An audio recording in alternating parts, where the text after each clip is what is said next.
who is the General Partner of Ventures. Ladies and gentlemen, please give it up for our expert panelists. Oh, I would feel some more energy, sir. We would like to guide you. Could I have the expert speaker sitting on the sofa? And I would request Mr. Shrikant Soundarajan, sir, to be seated right here as our moderator for the session. Thank you so much for joining us, sir. It would be nice if I could have you on this sofa, sir. Thank you so much. Before we kickstart our fireside chat, I would like to give a brief introduction about our speakers this evening. Starting with Mr. Hari Menon, who is the co-founder and CEO for Big Basket. Mr. Hari Menon is the co-founder and CEO, and Big Basket happens to be India's largest online grocery shopping portal and also a mobile app.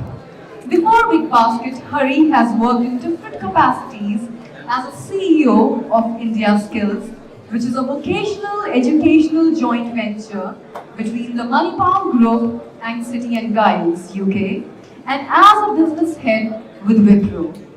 He has also launched one of the first e-commerce portals in India, FabMart, in 1999, which served as a tech run of sorts for Big Basket. Today, Big Basket is the 5th largest grocer in the country, after offline giants like D-Mart, Reliance, Big Bazaar, and many more. Born and brought up in Mumbai, he now calls Bangalore his home. He holds a bachelor's degree from Vix Pilani and an MBA from Carnegie Mellon University. Please, huge round of applause for Mr. Hari Menon. Joining alongside, we have Mr. Akash Chaudhary, who is the Managing Director and Co-Promoter at Akash Educational Services Limited. Before commencing his journey at AESL, he worked with top IT companies such as Infosys Technologies and Cognizant Technology Solutions. Mr. Akash is also the founder and trustee at the Plaksh University. In 2018, Mr. Akash was recognized as one of the disruptive leaders by Business World and was listed among the coveted 40 under 40 young leaders list. An alumnus of Harvard Business School, he is an engineer by profession with a bachelor's degree in computer sciences and an MBA from the Indian School of Business, Hyderabad. Please give it up for Mr. Akash Chaudhary.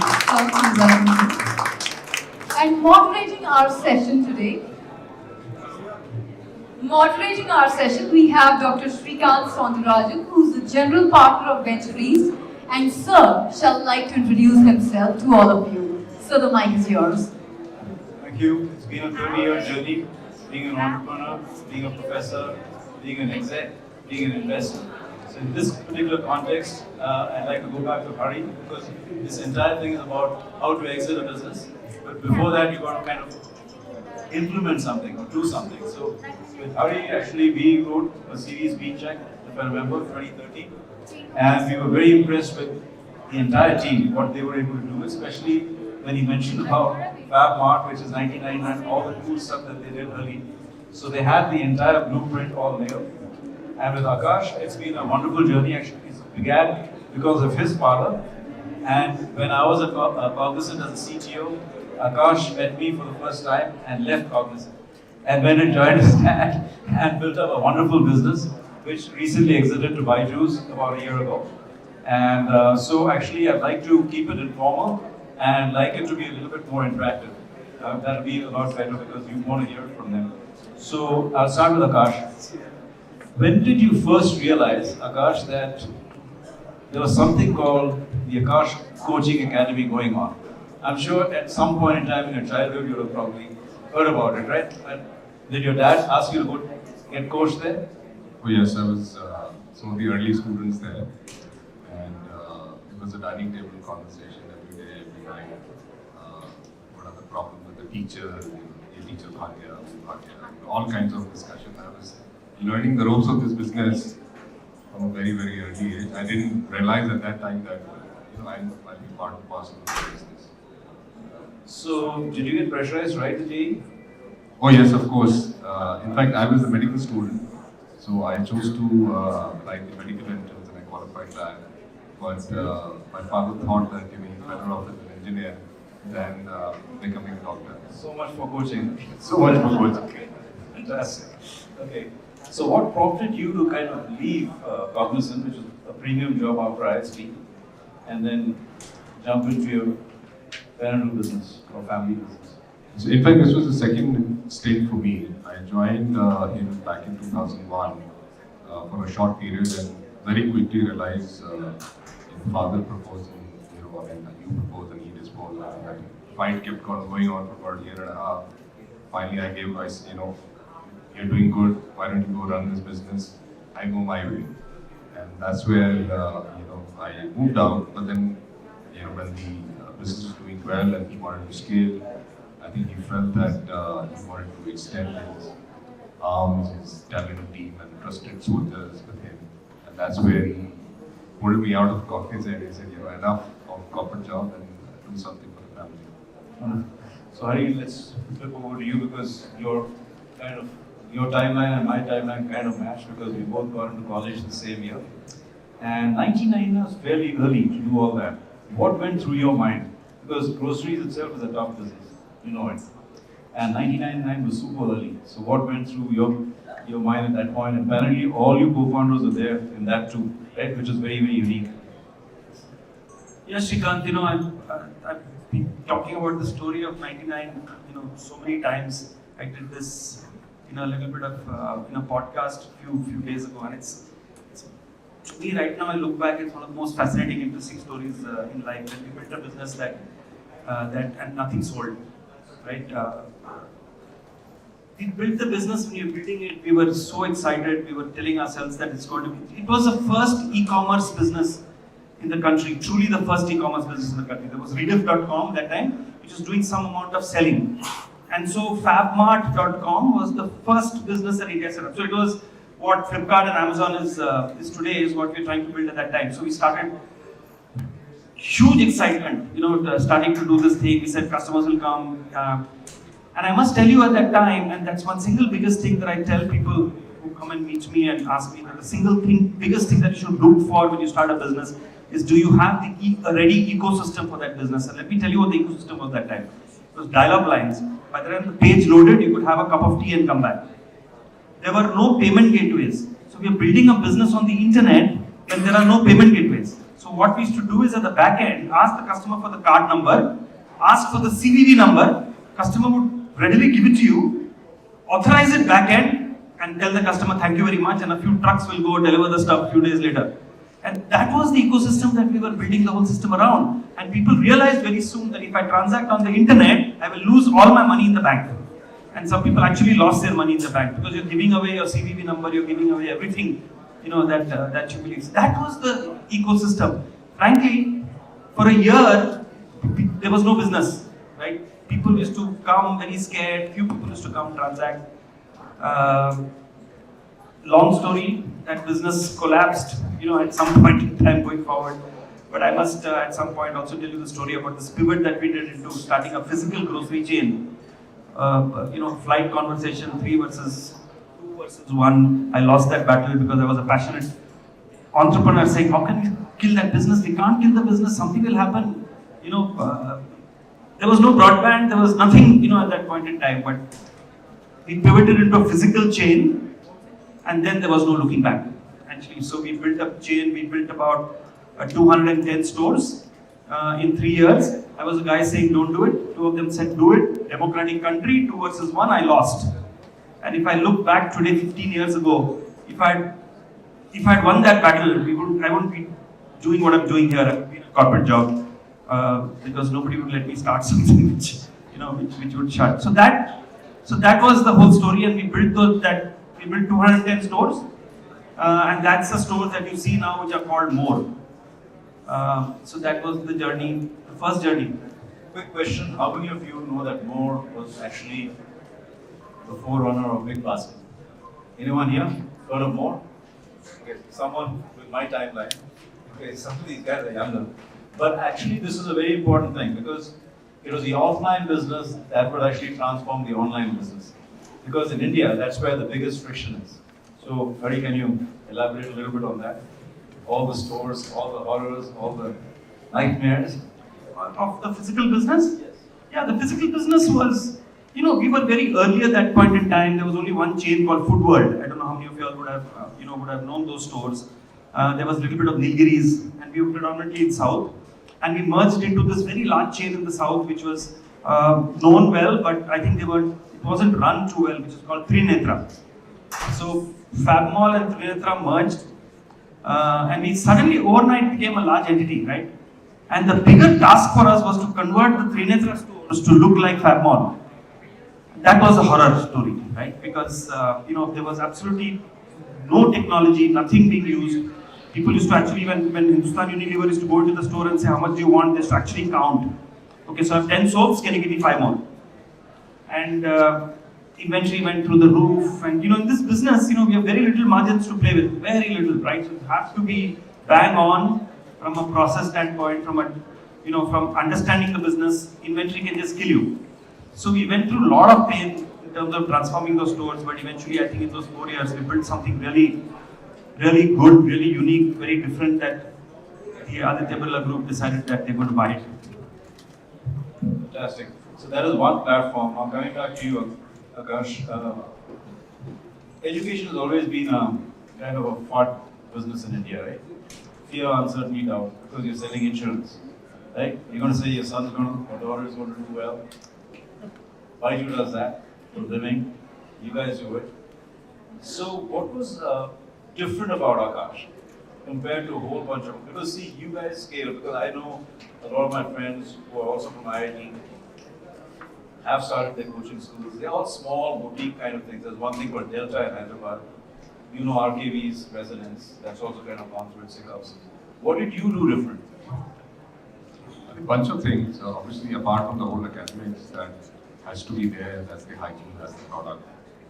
But how do you scale that and make it possible for more students to access that quality, access that legacy? I think that is where we worked a lot.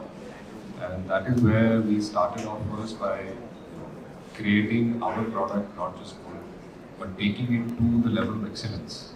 That this becomes the epitome, this becomes the symbol of this is how it is to be done. Because we had a very strong belief, wherever there is excellence, it will scale automatically.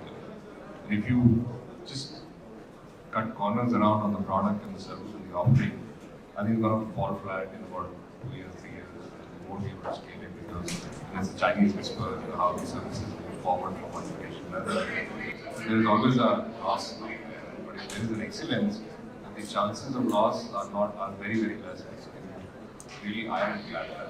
So I think one of the fundamental things was have a very, very rock solid product centered around excellence, because academics, that is what matters. And apart from that, our focus was not only academics. In fact, my father would always say, we will not churn out IIT and medical entrance qualifiers, but we will churn out what human beings. And I think that really, and the team it took us a lot of time to make people believe that you can't have a swanky building and not have a strong foundation. But if you work on the foundation, swanky building, will be easier. Otherwise, you will keep fixing the foundation every time you go up. So I think those were some of the differentiators. And one of the third key critical element was whatever we committed, we delivered. So if you can't do it, tell we can't do it. We don't want to see a shocked face of a customer that you said you will cover all my chapters, though I'm coming in the middle of the program, and you're not doing that. So you're coming in the middle of the program, I'll give you only 30%, though I can give 40. But don't overcommit your customer. I think that really made a whole lot of difference, because other people in the market were going left, right, and center, committing. You just take admission and you just start, and everything will be done. So I think those were some things we kept ourselves totally away. How did, education is very tricky, right? Number one, obviously you need a good product. You need to establish trust with your customer, which is not the student, but the parent, right? Most importantly, people forget that. How do you ensure that the quality of teaching remains where it is? Did you have a process, especially when you go from cities in North India to East or West, or I've seen a lot of differences. How did you actually crack that? In fact, it was a revelation for us that in our industry, especially when you're teaching younger kids, and some of the other industries also, to quickly realize who's the consumer and who's the customer, like who's paying for it and who's actually using it.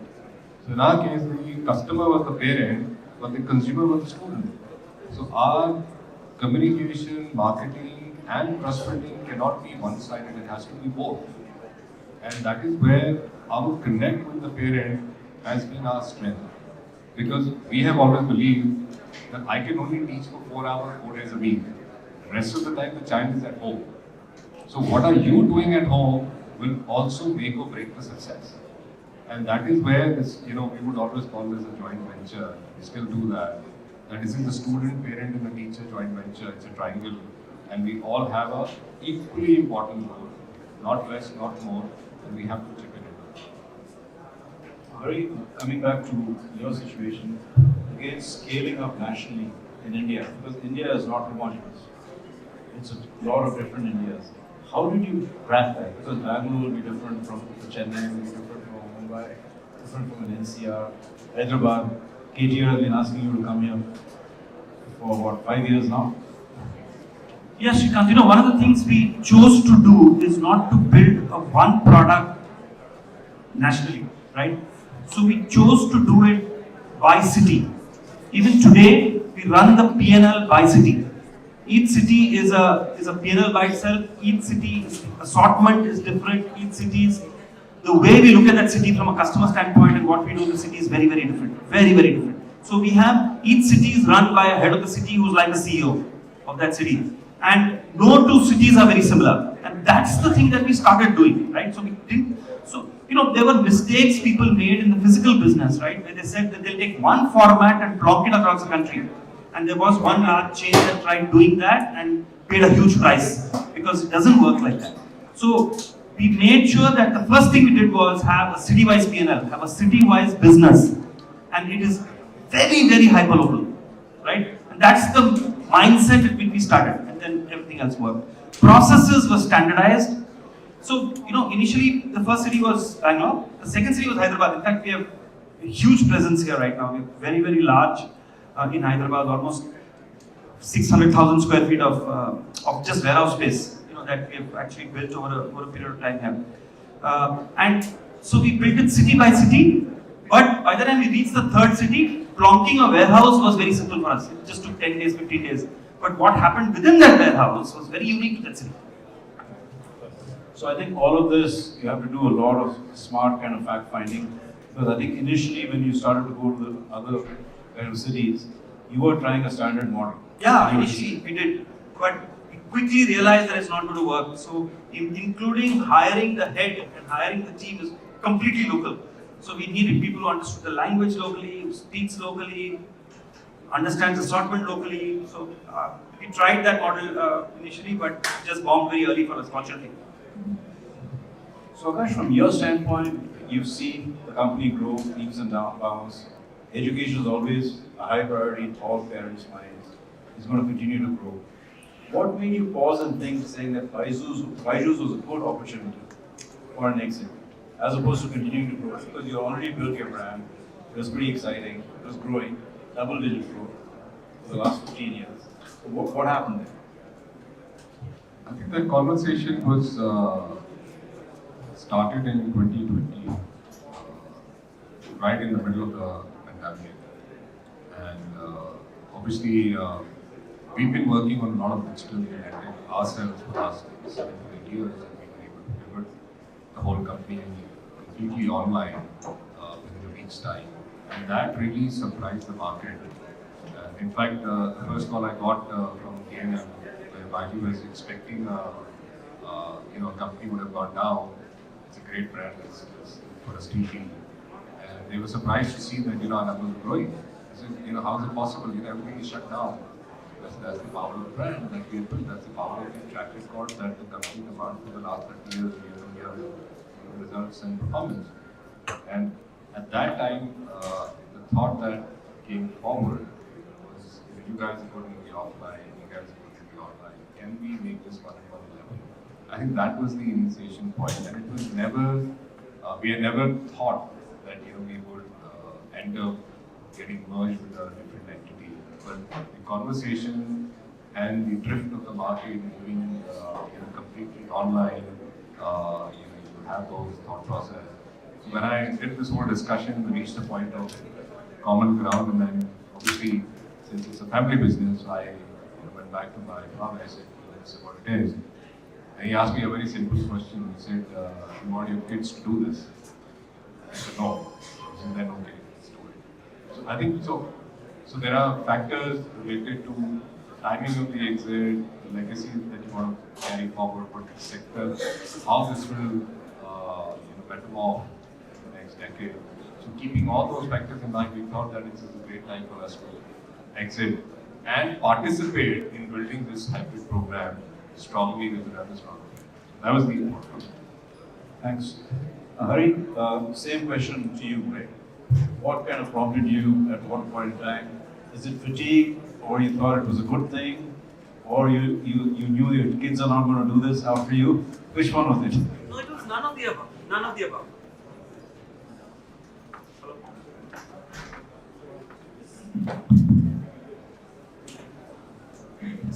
Actually, it was none of the above. Essentially, Srikanth, I don't think entrepreneurs should be building businesses thinking of exit. So I can't even imagine what exit means. There's no concept of an exit, right? Unless you said those things, you're tired, there's fatigue and stuff like that, which doesn't usually happen. So, in the life cycle of a company, you have different kind of investors who come in. So, for us today, the Tata's coming in is still an investment, right? It is not an exit. So, none of us have exited. The company continues to run. I continue to lead the company. We are very much there. So, different life cycles. You start with angel, early investors. You do your Series A, Series B. You have VCs who come in, and at some point in time, you need to get strategics in, right?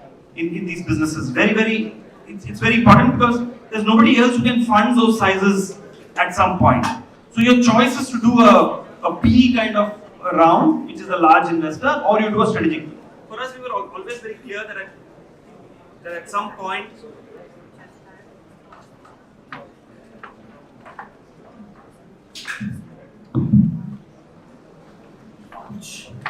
that at some point we needed to get a strategic in. So we got our first strategic that came in was Alibaba. Unfortunately at some point they couldn't invest further because of all the issues that we had with China and stuff like that. And so at that point in time they were wanting to exit, and so we were wanting to look at something new. So during the life cycle of a startup, you reach a stage where actually you will need a strategic to come in, and we found the right match in Tata's. But this is not an exit. Exit is when you actually come out of the business, hand over the business to somebody else to run, and you don't do it. And that happens much later. And as he said, if there's fatigue, if you don't like it, if it's going downhill, so somebody else will come and pay some price and take it. But otherwise, with Big Basket, that's not the case. So there is no exit. So in fact, I was wondering what I'm doing in this panel, actually talking about exits. But it's good to talk about of various life cycle stages that a company goes through, and that's the stage where we realized somebody like Tata's coming in helps a lot because sheer common values, common culture values matched like nobody's business, a large conglomerate. Good to have that brand name associated. Opens up a lot of new businesses within the group, etc. So many things that work for us. Thanks, Hari. I think I've got maybe a little bit of a wrap up here in the next 3-4 minutes, and then we'll open it up to because I think we have to leave here because the police is coming. I don't know for what. Maybe I've done something wrong. But I think I totally agree with Hari. The last business that I did is still a public company today called Persistent Systems. I used to be the CEO along with Anna. Still running. I'm a shareholder. I'm still involved. So I think what Hari and Akash say, you just don't start a business to exit, right? So one quick question to both of you. Are you happy with the exit? No complaints. Hari? Oh, no complaints at all. Fantastic. So I'll throw it open to the floor. Please ask a couple of questions or whatever, because we have about 10 minutes for questions.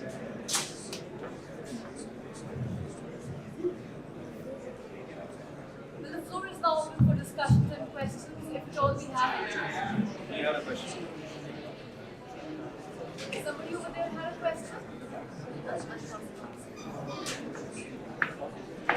has any questions?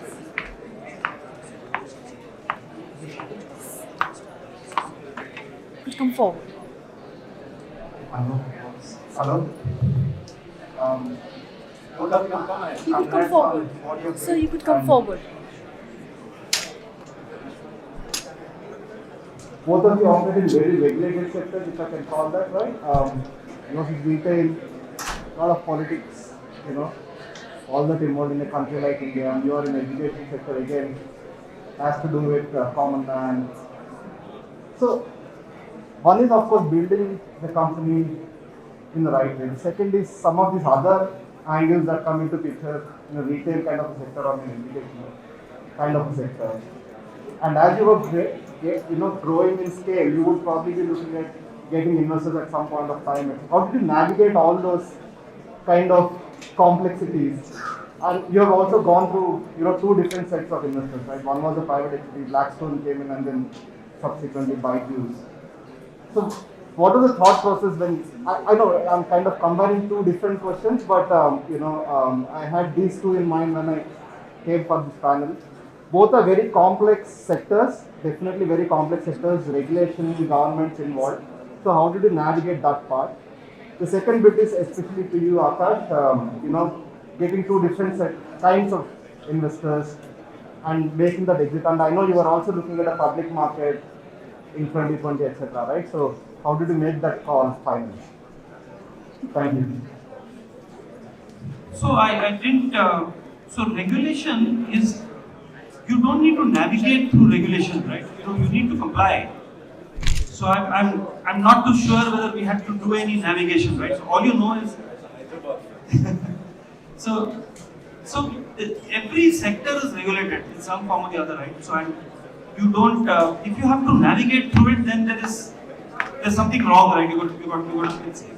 It's not something that any investor is keen to invest in a company where you're navigating. So all you have to do is comply. So you've got to make sure structurally, from a governance standpoint, from everything that you do in the company, you comply to regulation. And that's what we did. That's what I'm sure Akash would have done. So I'm not too sure whether there's any challenge there or any complication there. Well, navigating through the investment cycle and all that is it's a very tough job, right? It's not easy. When raising money is, I think, one of the most difficult things in life, right? And so I keep telling, yeah.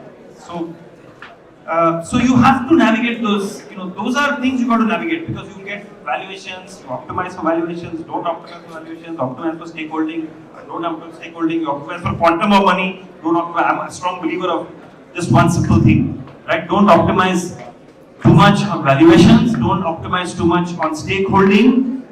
Basically, make sure the quantum of money that you need, you get, right? It can stop businesses if you don't do it, right? 3 to 6 months of your life goes in fundraise. Any fundraise that you do, 3 to 6 months, and it's very painful for the founder, right? To go through that whole process, you end up actually not doing anything in business after that. So how will businesses grow if all the time you're just raising money, right? So to me, this mantra is very simple. You make sure you raise enough money and don't optimize too much for valuation. Don't negotiate hard. But at some point, you've got to tell yourself what I need from a quantum is more important than stakeholding. Right? So you've got to navigate these issues very, very carefully. On regulation, I think regulation was a clear USP for us. We were so regulated, and we were the only shining bright star out there in the industry, that the investment community came calling on us. And we are the only test-bed player which is completely regulated. I think people who think that regulations are bad, as I also mentioned, that's not the right mindset. At the end of the day, any business is out there to help a consumer. Regulations are also out there to help the consumer. If you try to navigate around it, I think what you're trying to do is looking out for making ways to make more money or save some cost, which could put your actual customer at risk. I think regulations are good, and we assume a lot of energy and power and confidence by being a regulated organization. And having said that, coaching as a sector is unregulated. Despite that, we are the most regulated player in the entire festive sector, and that really, invited a lot of interest from the private equity community. That because they absolutely want to stay away from something which can get into the wrong side of the law, and that's where when they saw that the company is completely regulated, it was an open invitation letter for them to come and talk to us. So to get any kind of investor, you have product defined, you have a great roadmap, your compliances are to the dot, and you have a solid management team. I think these are some of the things that they look before they close on the chemistry with the founders and the guy on the back. You have a question? Yes, we'd like to have one more question here. Thank you so much, Hari sir. I mean, I probably have heard all the podcasts that you have ever given and read all the articles about you. But it was great seeing you, sir. My question is basically, I run a marketplace for organic and natural products. So, I mean, as a big basket, I really look up to it. So, groceries have really little margin, right? So, and possibly a very high burn rate, especially in the initial days. So still, how did you manage to continue that growth rate and build the team and build the systems around it, even though there is a lot of burn rate and there is so much cash that should be inflowing? It's a complete myth that grocery is low on margin. Complete myth, right? Grocery is one of the better, sectors on margins, and you find it hard to believe, right? But trust me, I'm running this for last 20-25 years, right? Both together. In groceries, what's the gross margin that you actually will earn at steady state? Close to about 25%. You know how much you earn on consumer durables? Less than 10%. Right? Most sectors, other than pharma, for example, or apparel, right? You'll find tech maybe, right? You'll find that margins are much, much lower. You need to figure out how to get there, right? There's a journey to get to that 25%, right? And that journey you got to get right? Your whole buying merchandising that you do, right, has to be cracked. And today, we've got entire team of buying and merchandisers today are people who are 15-20 years in experience. We have a very different world in our company. One is the tech world on Saturday, Sunday off, and the other world is the merchandising team, which only works on Saturday, Sundays. So that's when people buy more.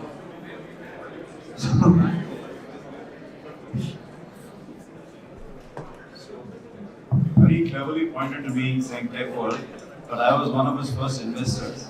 So he negotiated pretty hard. Okay. And the nice thing is, it's a brilliant team. I think the team was so well balanced. You look at tech, look at execution, understanding of what the Indian market was. That's very critical for margins. We have another investment called Shrestha. Hari probably knows about it. You know about Shrestha? So, 24-month. yes. So that also had a lot of issues initially. It took a while. So the journey is very important. But both of them can be very profitable businesses, very long businesses. EdTech, anyway, is high margin. If you are regular, properly, if you're doing your thing, you can't make a mistake. So I think from that perspective, just to answer the other gentleman's question and yours. Yeah, you have one more question? Yes, sir. What was the most challenging phase of your company's growth? What are the most challenging issues that you have there in the growth stage? I think we are out of time, but I'll tell you a nice story. Right? That was the most challenging phase for us, and we got through it thanks to we holding on. Helion was also very much part of that story. Actually, in 2014, there was this company that started saying that they'll disrupt this space by doing what is called buying from local shops and selling. Right? So what was called hyperlocal, right? So no warehouses, nothing. Absolute light model. Two large investors invested in that company. And the story goes like this, that if those two investors invest in a company, everybody else in that sector will die. So those two investors invested in that company also. That was the most challenging period for us because investors like Srikanth and team would haunt us, right? Saying, now what's going to happen to you? We lost a little bit of weight. So seriously, I mean, it's a little story, but it was most interesting period. Board meetings happening, everybody thinking. We just stood our ground and said the only way this business will work is the inventory model. Grocery cannot work any other way. Cannot work any other way. But then every time you used to go home, you're thinking, why do those two guys invest in them? They are the two largest investors. I don't want to name them, but if they invest in a company, everybody else dies. You know the larger VC. So, but I think that company pivoted. That company almost died. Thank you so much, sir. I think we take one more question here. Good afternoon, sir. So my question is pretty simple. What does it differ from an entrepreneur and a businessman? Because Akash and Big Basket both are, Hari sir, as you mentioned, in no time, it will be one of the biggest.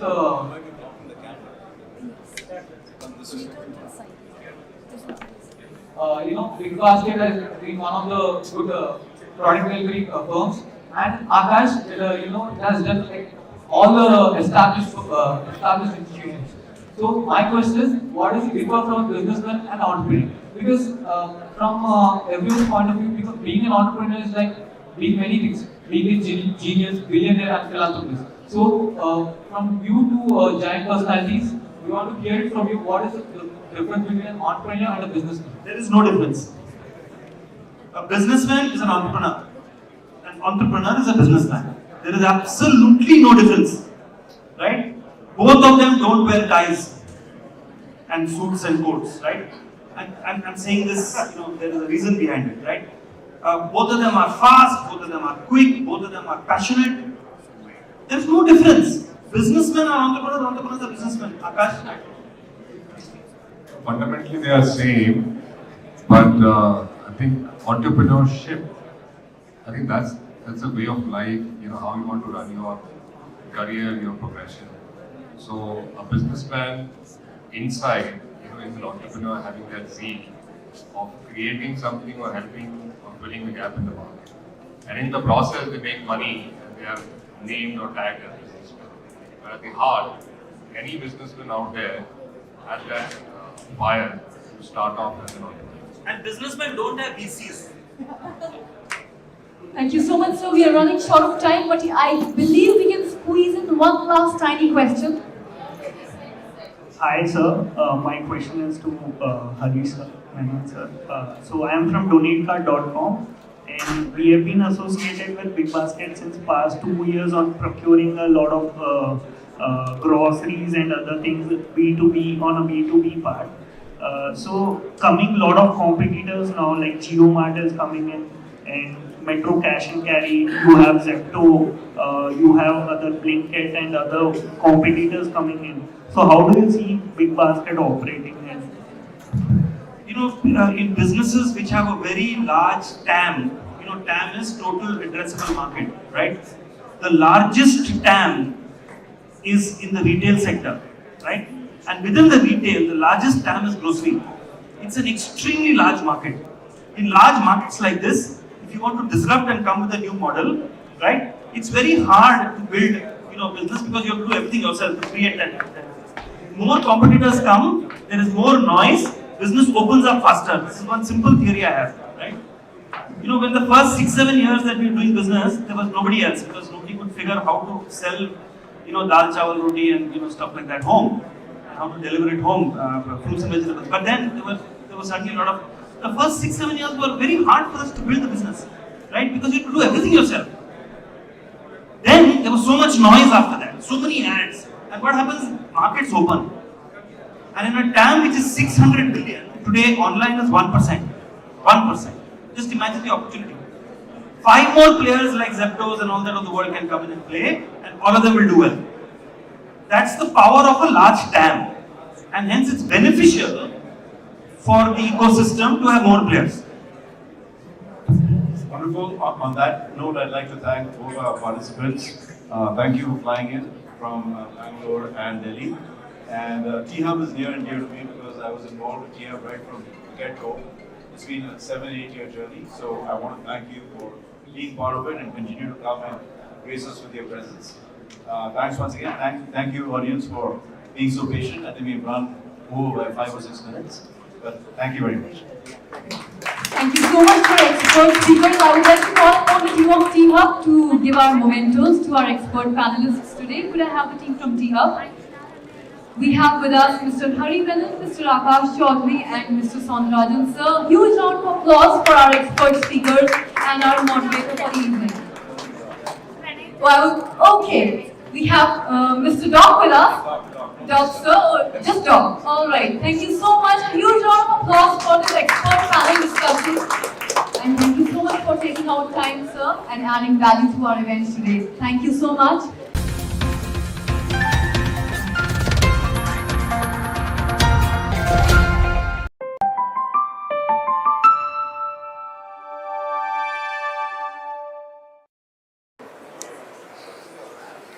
Ladies and gentlemen, the food tech industry in India is emerging as the fastest growing industry in the country, and one of the major contributors to this success is an online food ordering and delivery platform, Swiggy.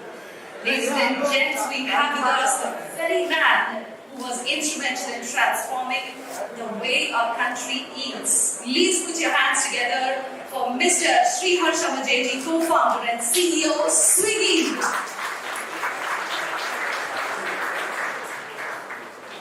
Thank you very much. Hello everyone, good morning, and it's a huge honor to be coming for this event. It's also very special.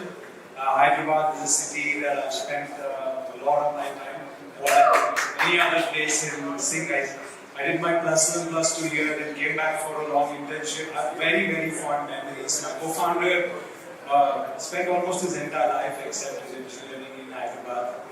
And I have other very fun memories at skipping college and taking movie theaters and all of that, but that's for another day.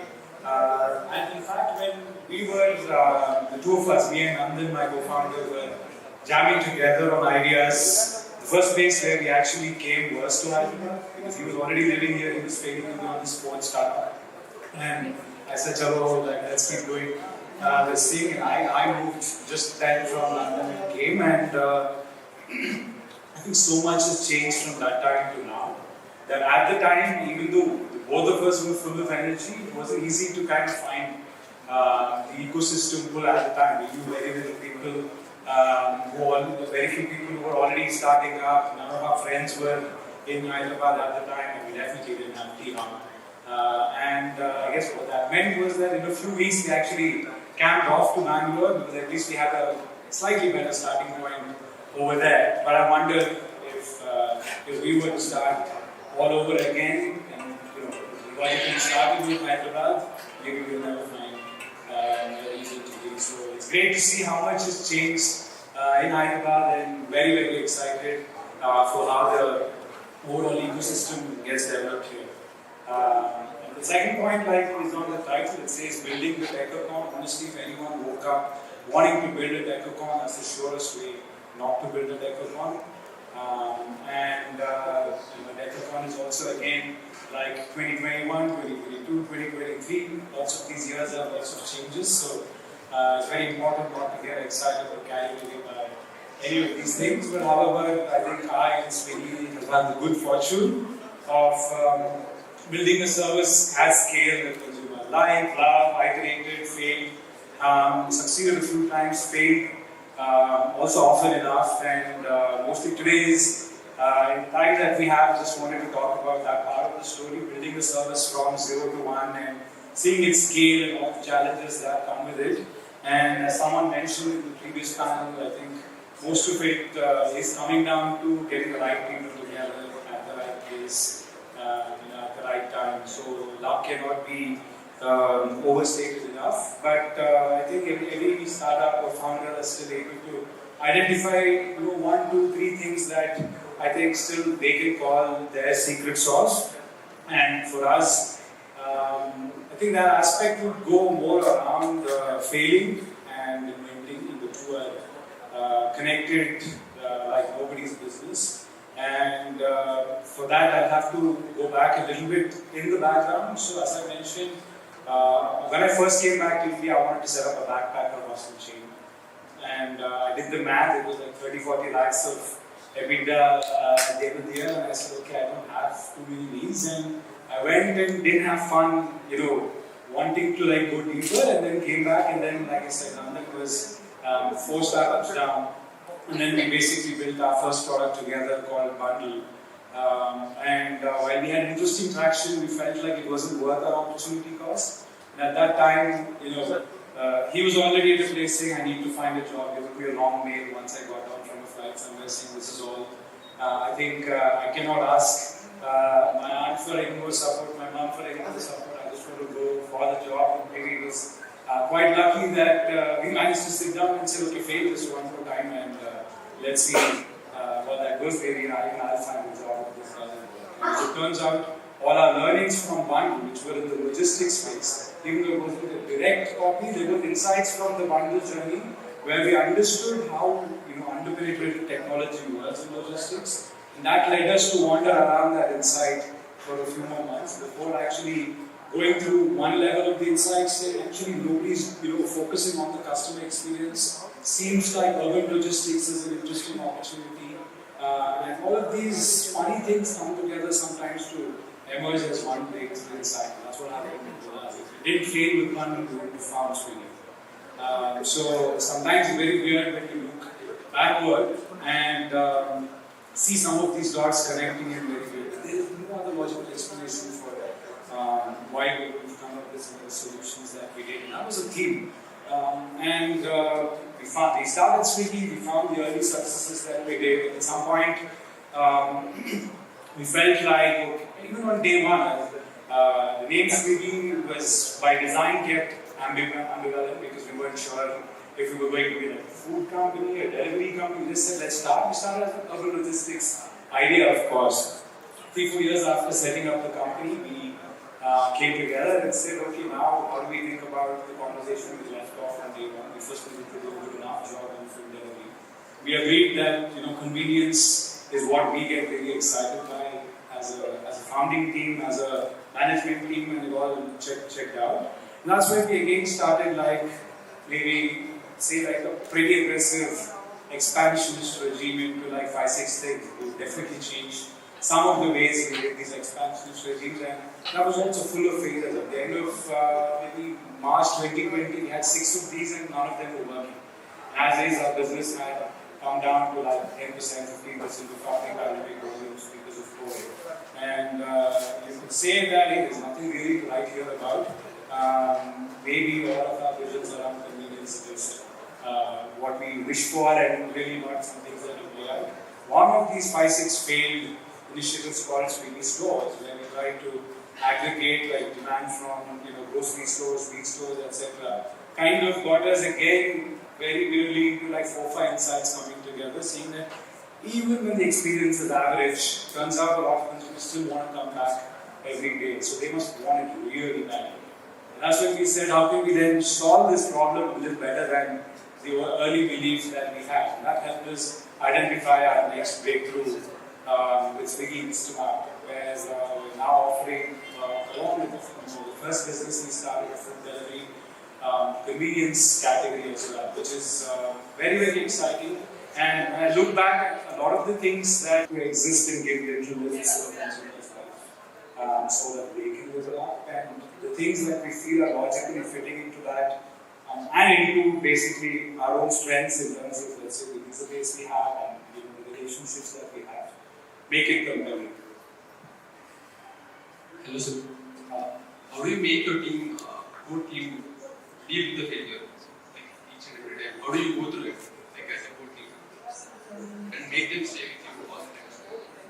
I think one of the things is to also basically acknowledge that, I think sometimes, while teams may be expecting you to be like some superhero, I've actually learned that communicating openly about when you are failing, just like a great long sign of vulnerability that gets people to generally open up towards their own failures. So that's at least the thing that's worked.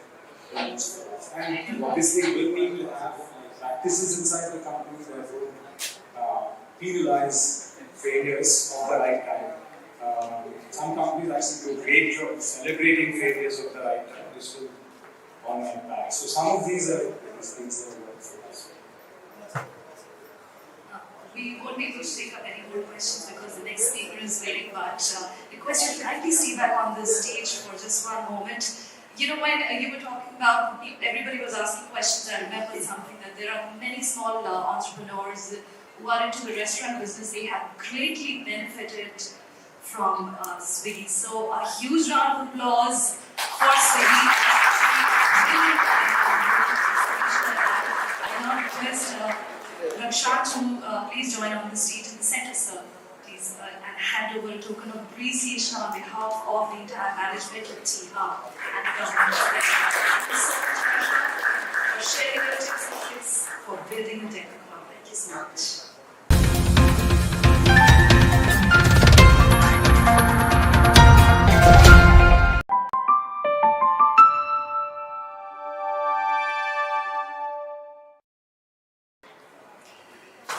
Have you ever wondered about the secret mantra, the recipe for building a successful startup from the scratch?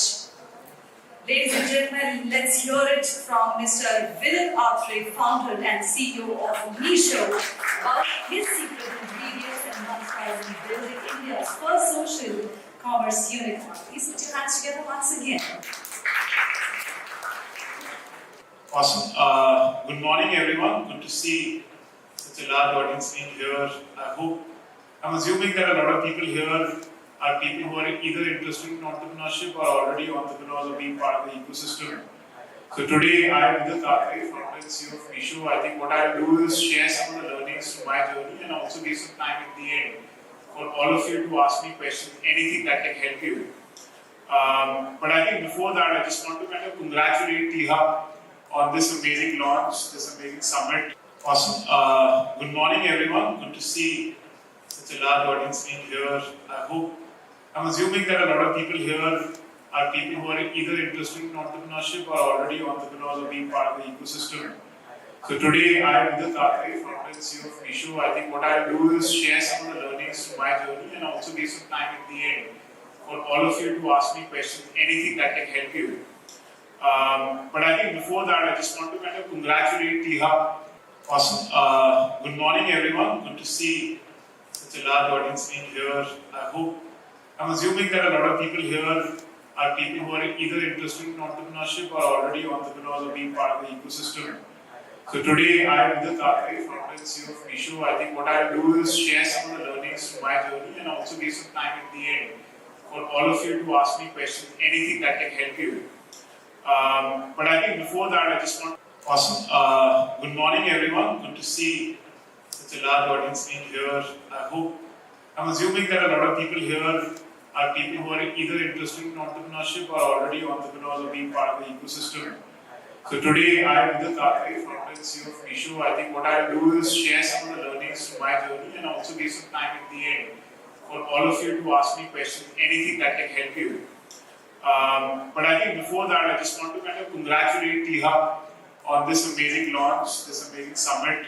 I think the building is fabulous, but just the whole program, the intent with which all this has been done, I think really is important, and also talks about how the startup ecosystem has come of age. Right? Like when we started 7 years ago, like my parents didn't even know the word startup, and now I think everyone in the ecosystem, the Telangana government, close to them, they kind of growing this enthusiasm, being the catalyst of growing the ecosystem in the state, I think is definitely commendable. So I want to congratulate them on the launch today.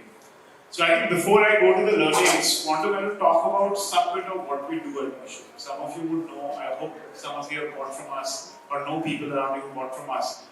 But Meesho is an e-commerce platform focused on bringing the small business economy of India online.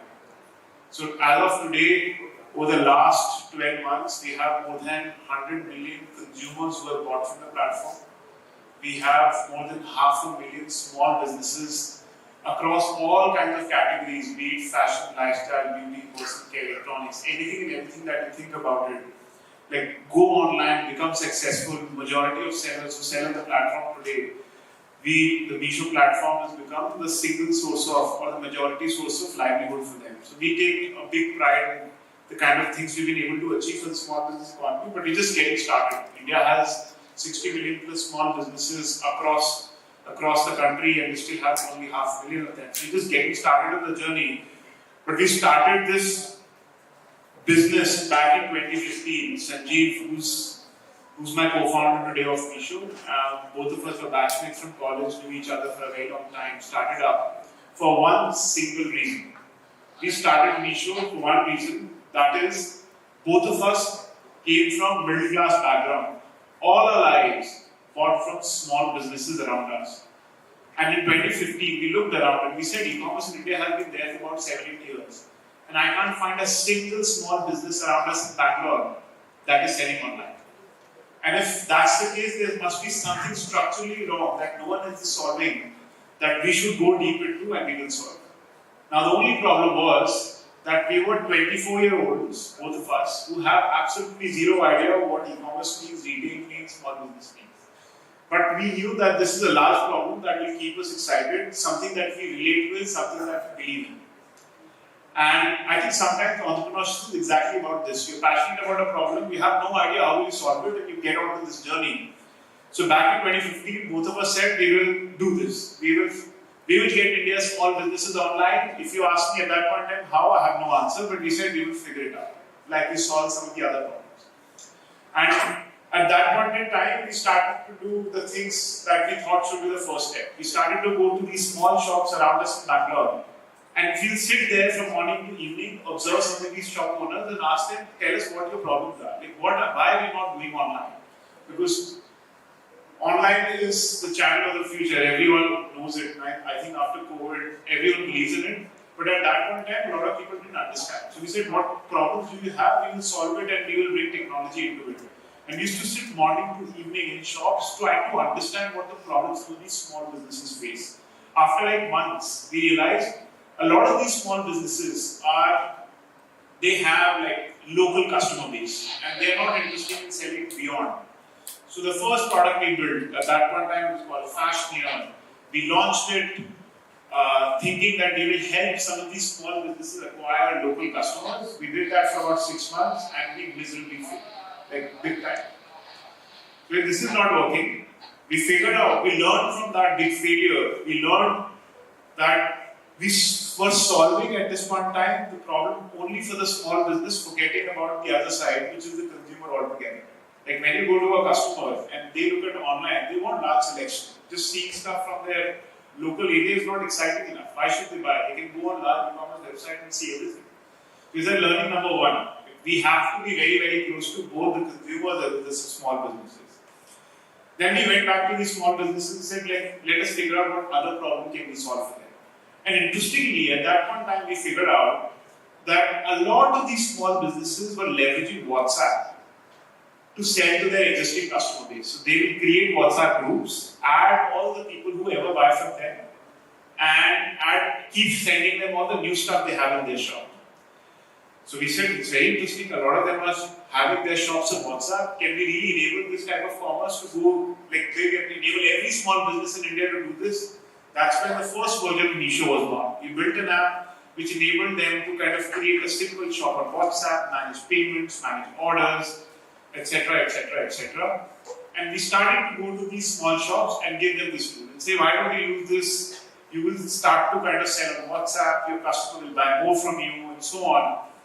And again, we did this for a year and miserably failed again. Like no one was using this app because they said, I have no intention of going on WhatsApp. I'm very happy with whatever customer comes to my shop. Very few number of people wanted to go on WhatsApp. This is again back in 2016. Now we see everyone selling on WhatsApp. We miserably failed again. Because the problem that we were solving, we were trying to change behavior where the behavior had no intention to shift. And we were not solving a core problem for small business, either in terms of reducing cost or increasing revenue. We said, okay, fine. Like, this did not work. Let us figure out what will work. And at that point in time, we realized that a lot of these small native online small businesses who have never started an offline shop, they started their small business for the first time only online on WhatsApp. And they loved the product. They loved what we had built. So we said, forget about these existing offline shopkeepers. Can we go and serve these online native small businesses? And we started to call them Meesho entrepreneurs. And we realized most of them are women. Like most of them are women. Who are they? In India, sadly, India's labor participation rate of women is extremely low, especially smaller, like lower in even the large cities. And a lot of these women are very educated, very ambitious, and have a dream of starting something of their own so that they gain a professional identity, they become financially independent, which is very, very important. But for them to start a business of their own, they need some capital on day one, which is very hard to get. So what we were able to do with our product unknowingly was enable like these millions of women to start a business of their own on WhatsApp, on Facebook, on other social platforms without putting a single rupee of investment. And we started to then just promote this app among women. I think in a couple of years, we had more than 5 million women across the country running their shops on WhatsApp. And the stories, I think that used to come along with this. I think more than numbers. Like numbers don't inspire you as much unless you see stories. These are stories of all kinds of people. Like these are stories of women who are in Uttar Pradesh, who are saying that, hey, my family has asked me not to leave the house because of some cultural reason, they're not allowed to go out of the house. So but they're very educated, they want to do something of their own, and because of a platform, they're now running a business of their own, have income where they don't have to go and ask their husband for every single rupee, and that is super empowering. And when we hear stories like this, then we know that what we are doing really matters in this world. And I think that's basically happened.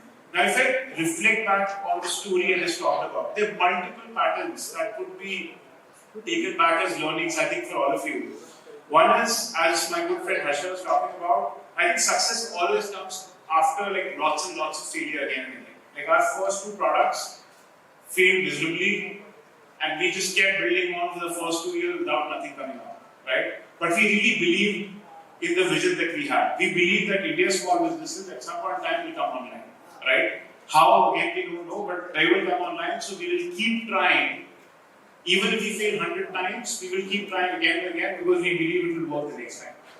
So I think that always happens, and for it to really work, you need to have co-founders in a team that believes in the vision and believes in the team, because like every single time you will fail, they will not second guess whether they should go back and do a job. Right? Like they need to stick with you and say, hey, whatever happens, I'm here. So the kind of like partners you pick in your business, the kind of first 10 people you hire in the business are most important. I've seen companies go either way, mostly in those ways. Like sometimes you fail first time, second time, and then they start to feel around, okay, hey, I'm not earning any income, my family is putting pressure on me, I don't know if this will work out. They just leave and go back to doing what they were doing earlier. Whereas deep there is a very high amount of trust, they really believe in the vision, in the problem statement that we're solving. I think the patience to live with failure until you really achieve success is much higher, and it is very, very important. I think another very important learning for us is, again, like we were 2 very young people starting up a business with absolutely no background of business. We've never done this problem before, so obviously we struggled a lot in our early days to raise capital. But I think what we were able to do is, we were able to use some of these problems as really big opportunities. So we started in 2015, 2016. That was not a great time for Indian startup ecosystem. Right? Mostly, it was much harder to raise money if you were doing a business. So what happened at that point in time, a lot of people who started startups in 2015 were shutting down their startups in 2016. So there were lots and lots of people who are amazing talent, ex-entrepreneurs. So the first 10 people that we hired, every single one of them was an ex-entrepreneur. And this was an amazing talent pool, which is very hard to get at any point in time. And the reason I'm talking about this learning, because I believe we can be in the same moment again in 2022, where everyone is talking about all the negative news that comes with, hey, the funding ecosystem may not be as much, and many other things. This can be a great time for someone who's starting up, will be able to get talent that was much harder to get last year, right? And they are very hungry people, like people who just started companies, failed, they really want to prove to themselves. And I think one thing that we did at that point in time is to leverage this opportunity. In 2016, our first 10 people were ex-entrepreneurs and did amazingly well. And they were only aligned to really making the business successful, really achieving the vision that we had, and nothing else. The third thing maybe I want to talk about before I wrap up and open up for questions is the importance of culture, right? So culture when the team is very small, like 5, 10, 15, 20 people, culture is mostly very unsaid and distributes by role modeling by the founders. Like whatever the founders say yes to, encourage, discourage, starts to become the unsaid behavior which is right in the company. And I think we also did not think about culture at all in the first 2 years, but when the company starts to become larger, when you have more and more people in the company, what starts to happen is people behave in ways that are not very consistent with your own value system. That you really believe in things to be, certain things to be right, certain things to be wrong, but you don't even know what is the 50th person is doing at some point in time. So there's a story, which is, I think that's when I realized that it is very, very important for us. I think we would have become a 70, 80 member team. I was going up in our office lift and I heard 2 team members of us talking to each other. One person was saying, "Yeah, I threatened the supplier to get the rate chart that we wanted," and was really taking pride in this. And to me, I think I felt very jolted. It felt, I was heartbroken that we did not build a company where people take some of these ways to get the outcome that they wanted. Right? Like we always built this company by being extremely customer-centric. And by customer, I mean both small businesses, consumers. We started this company to really make all of them successful. And taking something, taking away which is not correct, is definitely not in line with our value system.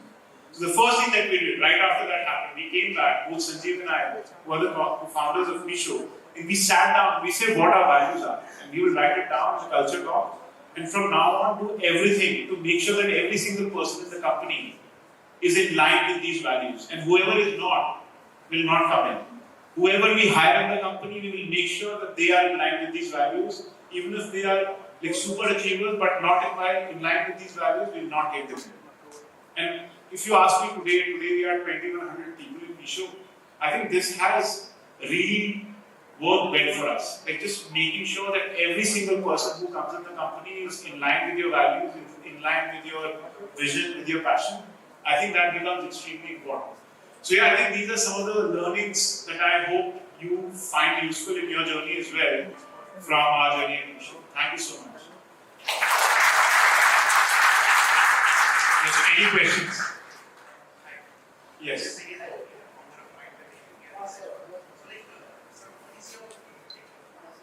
Personalization and like automation in e-commerce space. Yeah, I believe, by the way, that personalization, especially in Indian e-commerce, is very important. And let me give you a reason. So India is a very heterogeneous country. Like every single city, every single state behaves very different. When they come to an app, what kind of things they search for, what kind of price points they buy, what kind of languages are they comfortable with, everything changes. Like every 2 kilometers they're saying that food, culture, language, everything changes. So when people come to our app from Chennai and from Hyderabad, they search for very different things and the kind of things they want, the kind of price points they want. So I believe in India, if you really want to have one single app that serves the entire country, you cannot do it without personalization, without machine learning. So it's very, very important for Indian context. How do you segment? How do you segment that? So again, we use a lot of machine learning and AI there. Like we have a large data science team that has been working on this problem. It's always WIP because your models keep getting better as we have more and more data. So I think we've become better than where we were like 1 year ago, but are we where we eventually want to be? The answer is no. I think we'll still get there. The segmentation always happens from the models getting better, the model learning from all the data that we have in our system and so on. Thank you. How do you see the impact when we see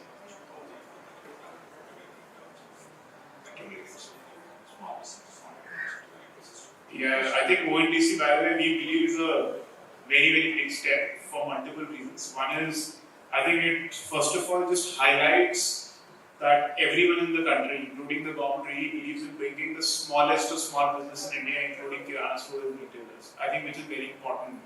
So when we started, I think we used to struggle with this. For example, today, like the smallest of kiranas cannot come online and sell because they don't have GST registration. So we have different rules for online and offline.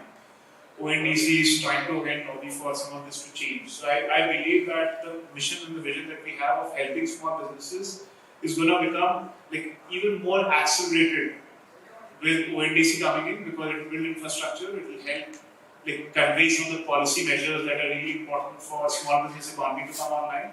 And we've been partnering with them. So we will partner with them, we'll make sure that we are able to leverage all the kind of things they are building to accelerate this small business economy coming online in India. So I believe it's a big step that should help everyone, like consumers, businesses, e-commerce, everything in the ecosystem in the coming years.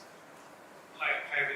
This is Hitendra from Segregated. So we are at MVP stage right now. So my question is to you for how many investors you have reached out at your very early stage, and how many investors have given you time for meeting, and how many actually wrote the check?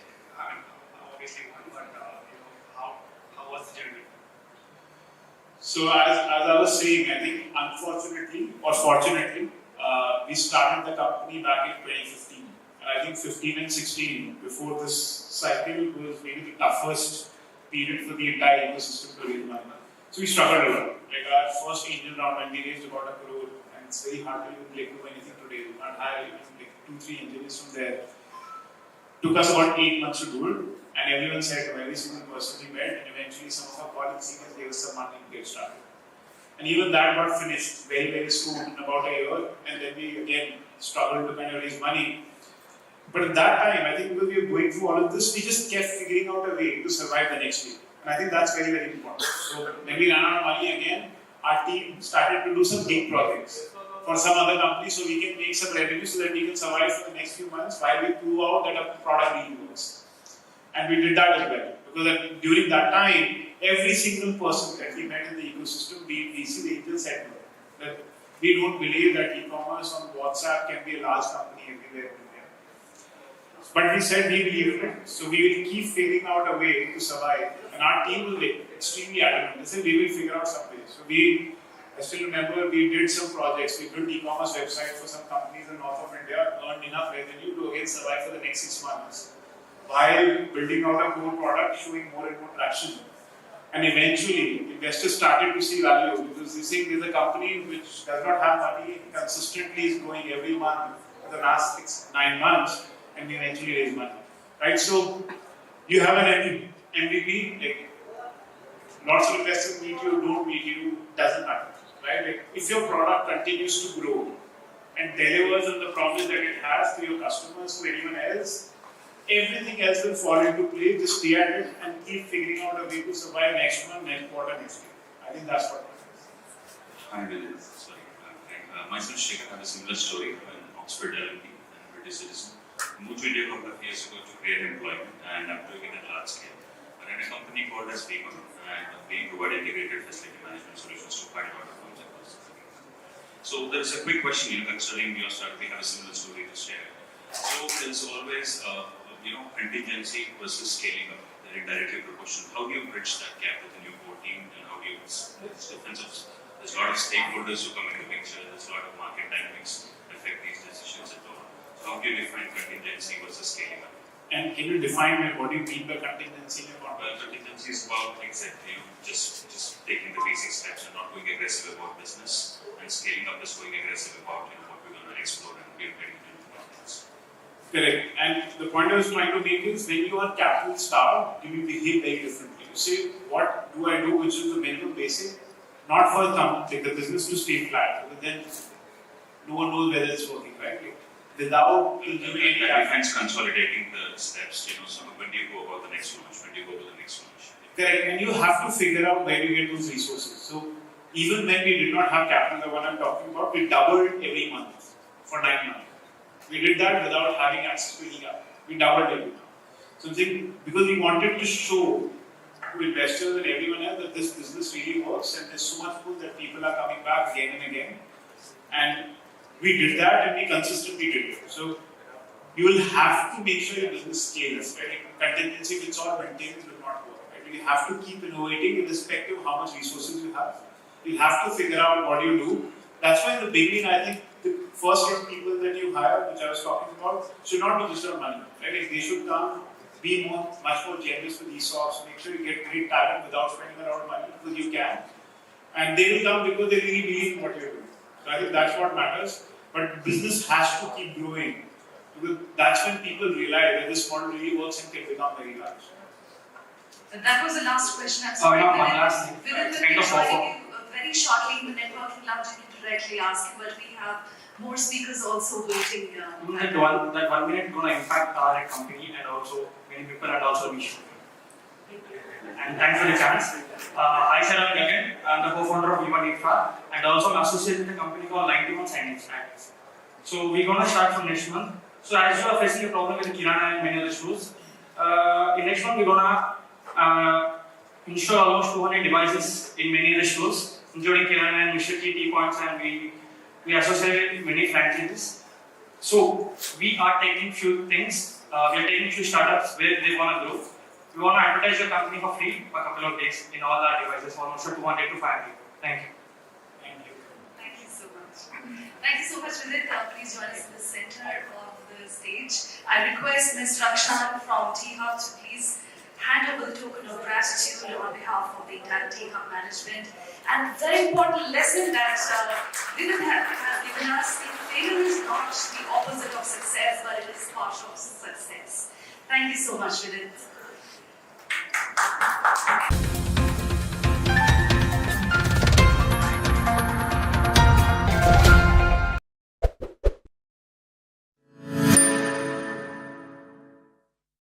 The world is just recovering from the worst hit of the COVID-19 pandemic. It was the most challenging situation the world had ever seen.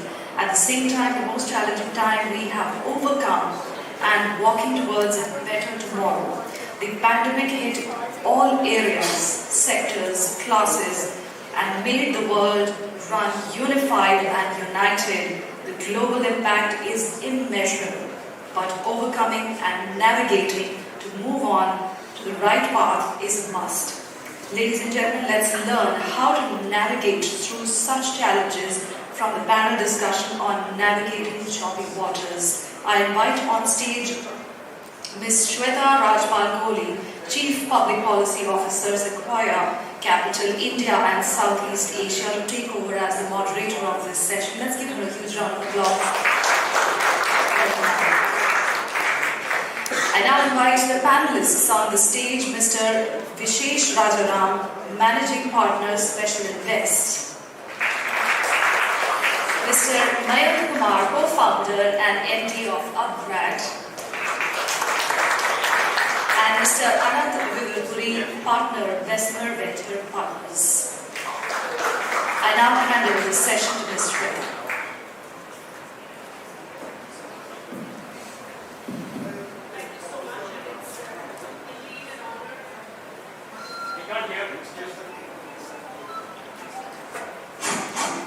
Just checking. Yeah. Am I audible now? Yes. Thank you so much. An honor and a privilege to be here at T-Hub and discussing a topic that is clearly on everyone's minds right now, navigating choppy waters. We know that the first half of this year is now coming to a close, and I think one thing that everyone will agree on, at least, is that how different 2022 has been from 2021. And who could have imagined this year would bring with it tons of uncertainty, some worrying trends around macroeconomic indicators around the world, geopolitical, strife that we've seen that has had an impact on the economy, not just in India but around the world.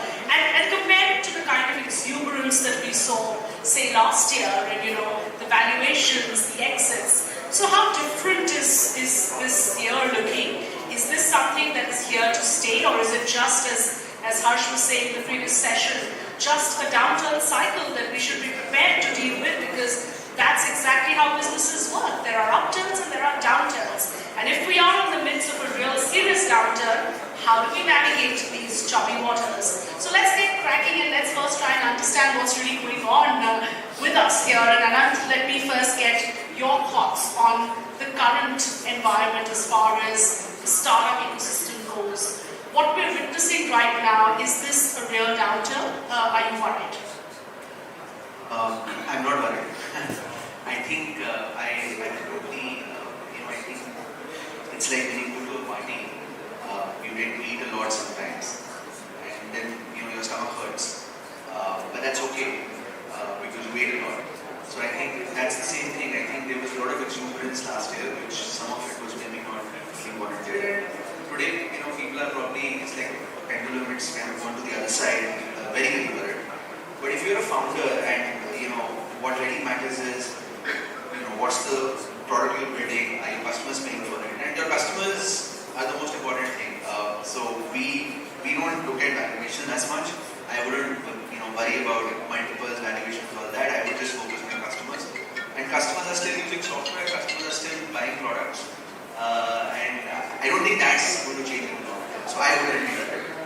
Alright, so that's very optimistic view coming from Anand, saying he's not worried, there is real value in businesses, and there is, if I understand you correctly, you saying that there was too much hype around the exuberance that we saw last year, and then there is too much noise now around the downturn. We should just discount some of that and founders should continue to put their heads down and continue building their businesses. But Vishesh, let's go a little deeper into trying to understand what's going on, because let's at least look at, say, the way public markets are reacting. Now, many would say that that is an indicator of what's going on in the real economy in some ways. And let's also accept the fact that while the pandemic did not turn out to be as bad as what most people had expected, we're possibly seeing now after effects of that, and the kind of fiscal and monetary stimulus that governments provided is something they can't continue to do. So what we're seeing now on the ground is real worry around, say, interest rates, around inflation, around the impact that all of that, supply chains impacted because of, rising fuel prices around the world. And all of that will play out in real businesses. And it's time for us to get real about how some of this will impact startups as well. I think they're all excellent points. Clearly,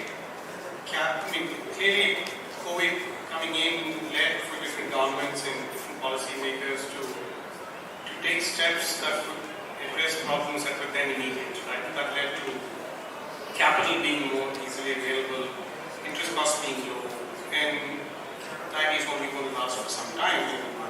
When you started sort of seeing the end of it and people sort of coming back and businesses are normalizing, a lot of those have sort of tapered out.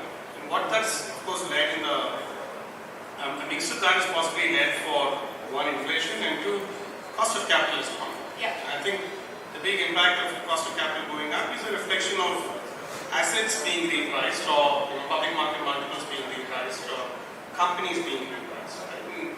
And that will definitely have its ripple effect on how assets get priced. But just like Anand, I'm an optimist, and I think while the pricing of these assets are changing and are getting influenced by what's happening in other parts of the world, in public markets of India, fundamental businesses remain unchanged. They aren't disappearing, they're not going away. A lot of these companies have true customers, they're consuming, they're buying. The rate at which they're buying may change, and some of that has to do with just capital availability.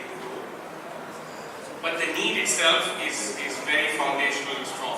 That isn't going away. So then, as investors and as founders and as ecosystem builders, you possibly have to step back and say, these are businesses that you will build. These are businesses that you will build, but how do you price them and how quickly you want to grow? You possibly have to be a little circumspect about that in the end. But that aside, they're all businesses that will be there and will flourish and do very well. Actually focus on one sector, which has been the focus in more ways than one, EdTech, and it's a sector that you operate in. It's seen absolutely fascinating growth during the pandemic. And many would say that there are, decades when nothing happens, and there are weeks when decades happen. And that's perhaps the kind of focus that EdTech saw during the pandemic, and rightly so. It found its rightful place, and while the trigger was the pandemic, it was clearly a trend that was waiting to take off. Share with us how a sector like EdTech will cope with a downturn cycle that we're seeing right now. No, I think just 2 days back I was saying in the last 24 hours, but I can tell you that just in one single day, I got 2 founders in education who said I'm shutting down my shops because it's not working out. So for all the positivity, there is a little bit of gloom and doom where we are seeing companies not being able to scale and funding being a constraint. But if you actually look at that, this is a question that I think I've been answering for the last 2 weeks. Every day somebody is asking exactly the same question. But when I'm talking about EdTech, let me just talk about K through 12 first, because that's one sector that has seen a big sort of shift happening. So what happened during the pandemic was a lot of offline institutions shut down, and therefore a lot of demand that was going offline moved online. And a lot of companies also invested aggressively on marketing. So there was a double impact. There was a vacuum and there was a marketing impact, and everything went up to the hill. But today, with offline opening up and capital again coming into question, we are seeing some demand moving out of EdTech. So there is a growth impact for sure. But the capital that one was floating into the sector for driving growth is now getting questioned that is this real growth or not. So what I do see right now happening, at least in some of the tuition sectors or some of the other sectors, is that you will see an impact where growth will get impacted, and a lot of experiments, so-called experiments, expensive experiments that some founders were running, they will start slowing down. But it's all for the right reasons. I agree with both the panelists that they said that look, there is a capital that will move out, but customer demand is there. But as a founder, the amount of experiments and amount of new initiatives that one could end up taking will come down certainly. So the first impact is going to be that those experiments will come down, things will be much more saner. But if you see EdTech, a large portion of the growth was driven by a very strong, aggressive sales team. And that sales ecosystem from a unit economics doesn't make that much sense if your ARPUs are not very high. Yeah. And I'm just talking about across the sector, whether it is K through 12, higher education, both professional. Every sector is very largely sales driven. So you will see a lot of impact coming in where sales specifically will get impacted, and companies will start looking for other means and ways in which they can reach out to the customer. But I agree to both of them said when they said that they are optimistic because market exists. If it's 1% penetration, we'll go to 2% penetration. But the journey may be slightly more saner than what it was in the last 2 years. Right, I like the term saner because I think somewhere everyone agrees that what happens when access to capital is so easy and capital is so freely available is what you see is perhaps a marketplace and an ecosystem that's not real, that's not sane if I were to use my own words. So are we getting into now a phase that is more real? And is this crisis also an opportunity to redefine, to realign your priorities, to actually build real value and to quote what Harsh was saying in the previous session, focus away from valuations to value, and what happens in an upturn is the valuation, what happens in a downturn is you build value. I've just got a request that we need to wrap up the session by 1:15, so I'm going to jump straight into now getting solutions and advice from our panelists on how to navigate the crisis. What is the one advice you want to give to founders? My own founders like yourself, Anant and Vishesh, founders who you would interact with on what is the prescription of the current downturn. Do you have any timelines on when we're going to see this crisis, this sort of road to recovery move into real recovery? How long this downturn will last, and what would you advise founders on realigning their priorities, on belt tightening, on reassessing and building that value? Vishesh, let me start with you first. So I think with the downturn more is just growth recalibration, if I can call that. Yeah. It sounds a little more positive for me, but I think my sort of gave the cue to that. I think the most important thing we're suggesting to our founders is treat the capital to be more expensive than it was before. Do your experiments, but be very measurable on outcomes, and be very circumspect about where capital gets allocated, and let's only go after things that are minimum. And I think that window of time possibly is about 6 to 8 quarters in my mind. And I think that's the point of time the entire ecosystem is going to readjust itself for the sort of growth the industries can offer, and how you want to price your capital, or reprice your capital.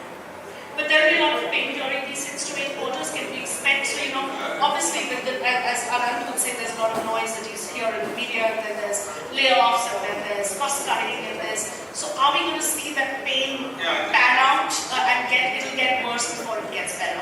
I think the important part to realize is that the startup, the venture, the investing ecosystem in India is fairly sizable. So you will have some pain for sure. And the pain is going to be more visible in the large companies that have gone out and made those large marketing or growth or investments anticipating growth, which may not work to plan, and that's why you're going to see a lot of pain. The short answer is yes, there will be pain, and there's no other way to readjust that growth and readjust those asset prices. But I think if you step back and look at this industry as an industry with cycles of 10, 15, 20 years, then you're going to see this every 10 years. We saw this in 2008, we saw this in 2000 for various reasons.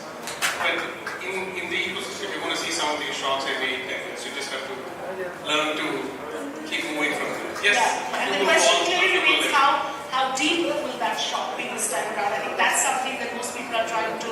It's hard to predict these things, but try and make an assessment of yes, there is shock. How deep is it? How bad is it? I think it will be deep. A few will lose, it will lose heavy. But the brighter side is that there's still a lot of opportunity in front of it.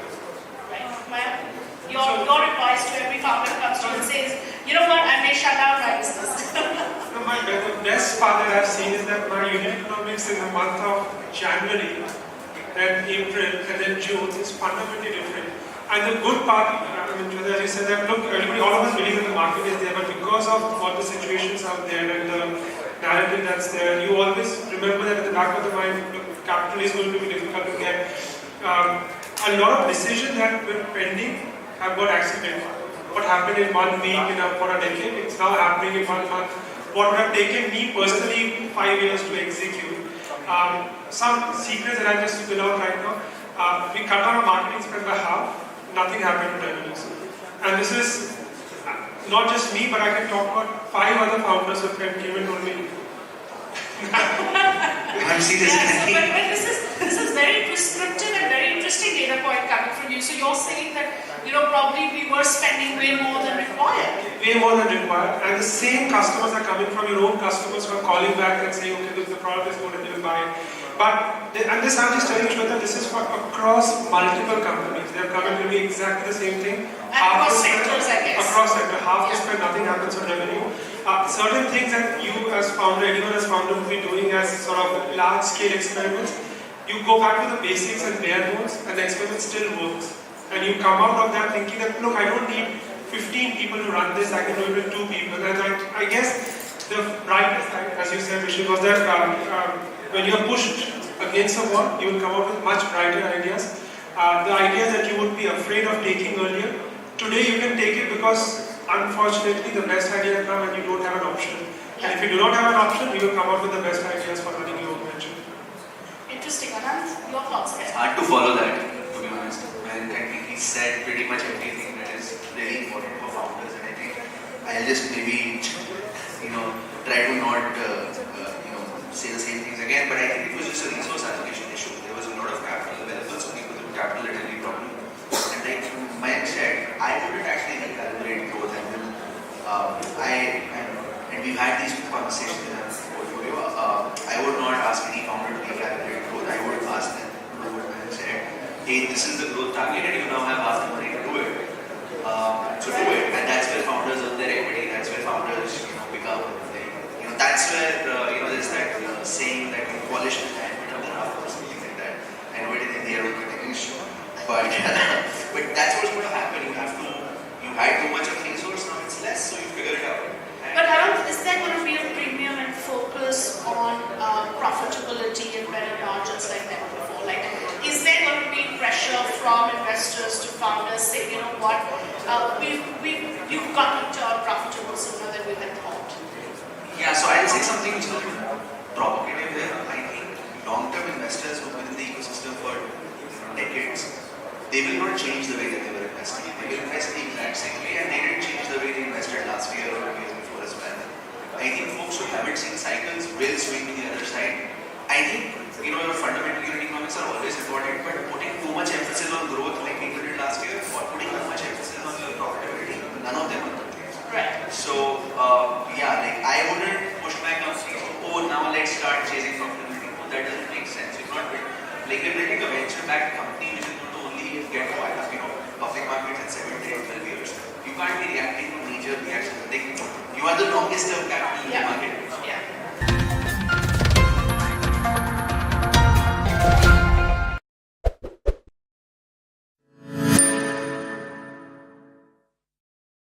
This wonderful occasion of World Innovation Day, I have three innovators sitting on my left and right. Right. So I'll start with Among. Among is the founder of Orange Shark, co-founder at Orange Shark. Vamshi, the founder of True Voice.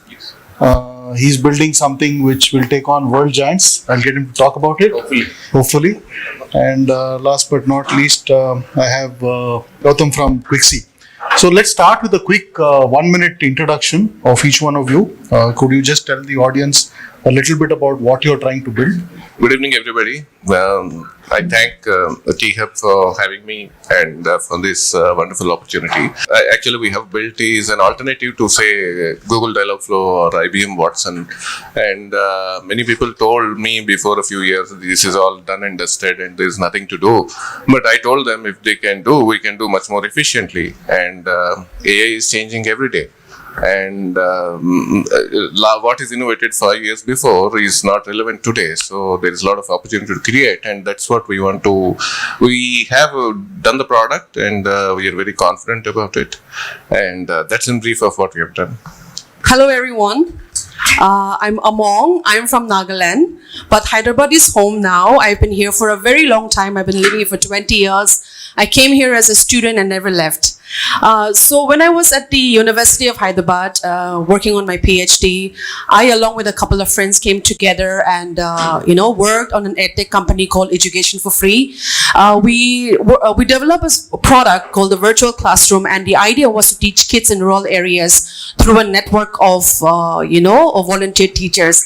After that, I got into the e-com world. I started a company called greenscarf.com. The first of its kind, a single domain site where we sold exclusive women's fashion, contemporary fashion.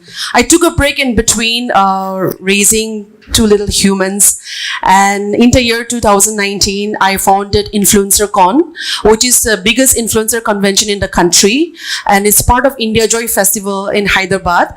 And the first year we had in the year 2019 over 60 top influencers and content creators came to Hyderabad to network and learn over 2 days and 2 nights. And my latest, which is Orange Shark, it's a talent acquisition platform. And we work with hundreds of freelance recruiters. In India, we have over 20,000 freelance recruiters, and each company has their own internal, talent acquisition team. But it's not possible for startups to have that, and it becomes incredibly difficult for startups to build their team. And that's where we come in, right? We're automating a process to a point where startups feel like they have their own internal team when they work with us. We are growing really quickly, and we have over 60 startups working with us now. We have a couple of unicorns as well. We even raised a small pre-seed round and from well-known angel investors. And yeah, that's about it at the moment. Thank you. Thank you so much for having me here. A quick introduction on Quixie is that we are a no-code platform. We help businesses build applications without writing code. Now, why is this important? On the theme of innovation, right? So this actually becomes a platform for innovation in every organization. So in today's world, the need of digitization is there everywhere. However, the skill set required is in huge shortage. So by providing a no-code platform, we are allowing people who have the business knowledge and the domain process understanding to be able to build digital solutions without writing a single line of code. So through that, we are able to scale the level of digitization in every organization and therefore across the world. So that's our global mission. So first of all, what inspired you to take up this idea? When did you get that eureka moment saying, listen, I must build a solution to solve this problem? And second is also tell the audience a little bit about what is unique about what you're doing. Since my MBA days, I was just wondering, we have a McDonald's burger. They were selling bread here. And I was thinking, why can't we brand idli and sell there? There is so much uniqueness and so much we can do here. And what is that we can take out? And just that then I figure out that they do marketing better and they are more confident. They think that they have something to sell and they innovate. And the primary dream is essentially to bring something from inside which is original and which is here and take it out. But having said that, I'm not into franchisee business or a marketing business. What came naturally to me is AI, because I have been into statistics and I've been working with corporate for many years in this field. So that is what comes to me naturally. So then we were working with few clients, and there is a pretty big gap what we find when people want chatbots or voice bots, and they try to implement. It takes years, and even the hard-coded bots don't really deliver. I mean, they do very little, like collect a little bit of information here and there. So then we thought there is something we can do here, because we have been working in NLP and speech technologies, etc., and we have the capability. So we are, I am driven by the dream of taking something right from here globally, and it's a natural thing that we are in AI, because that is where I spent most of my years. So that is what is easily doable for me. So do you foresee at some point AI taking over and humans becoming redundant? AI taking over, I mean, every time we have something like when trucks came over, bullock carts went, but when IT came over, many jobs went. When AI comes, robots come and they take, but it's an adjustment. I don't think there will be a job loss per se, because whatever routine work we are doing, so we employ, say, 100 people in a contact center, and they are answering the regular queries, and the bot is answering all the regular queries. Then what can the contact centers do? They can upgrade, they can do, there is a lot of creativity, there is content creation, and there is more value adding activities which machines can't do. And my sense is AI, if you look at the human intelligence and AI is far behind human intelligence. We can machines cannot ever compete with us for many reasons, because the machine is what we are creating, and what they can do is they can take a process, a repetitive process, and tirelessly they can solve it. They don't have any limitations, but that's about it. But instead of being people who are operating, we can operate the machines. So you're saying basically anything which requires higher order cognitive thinking. Yeah, we can upgrade to that level instead of doing the routine things like going to a factory and moving one piece to another piece and putting this there.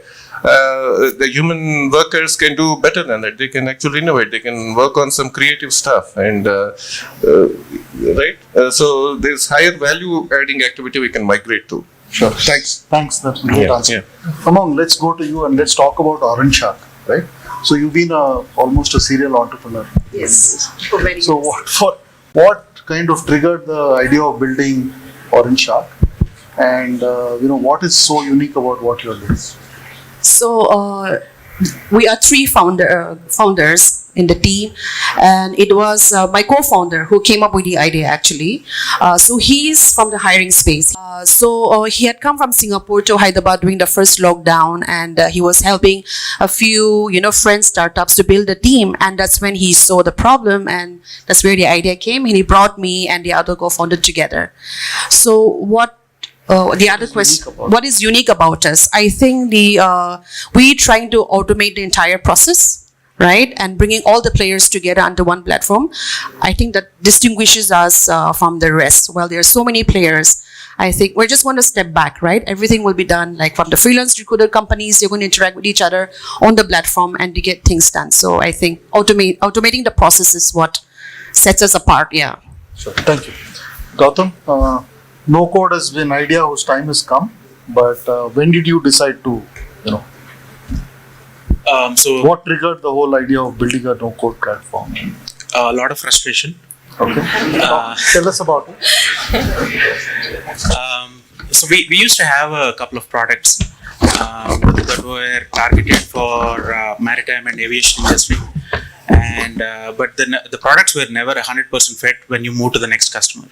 So we would go to the next customer, try to understand their requirements, go back and configure or customize the product as much as we could, and we thought that we understood the customer requirements very well.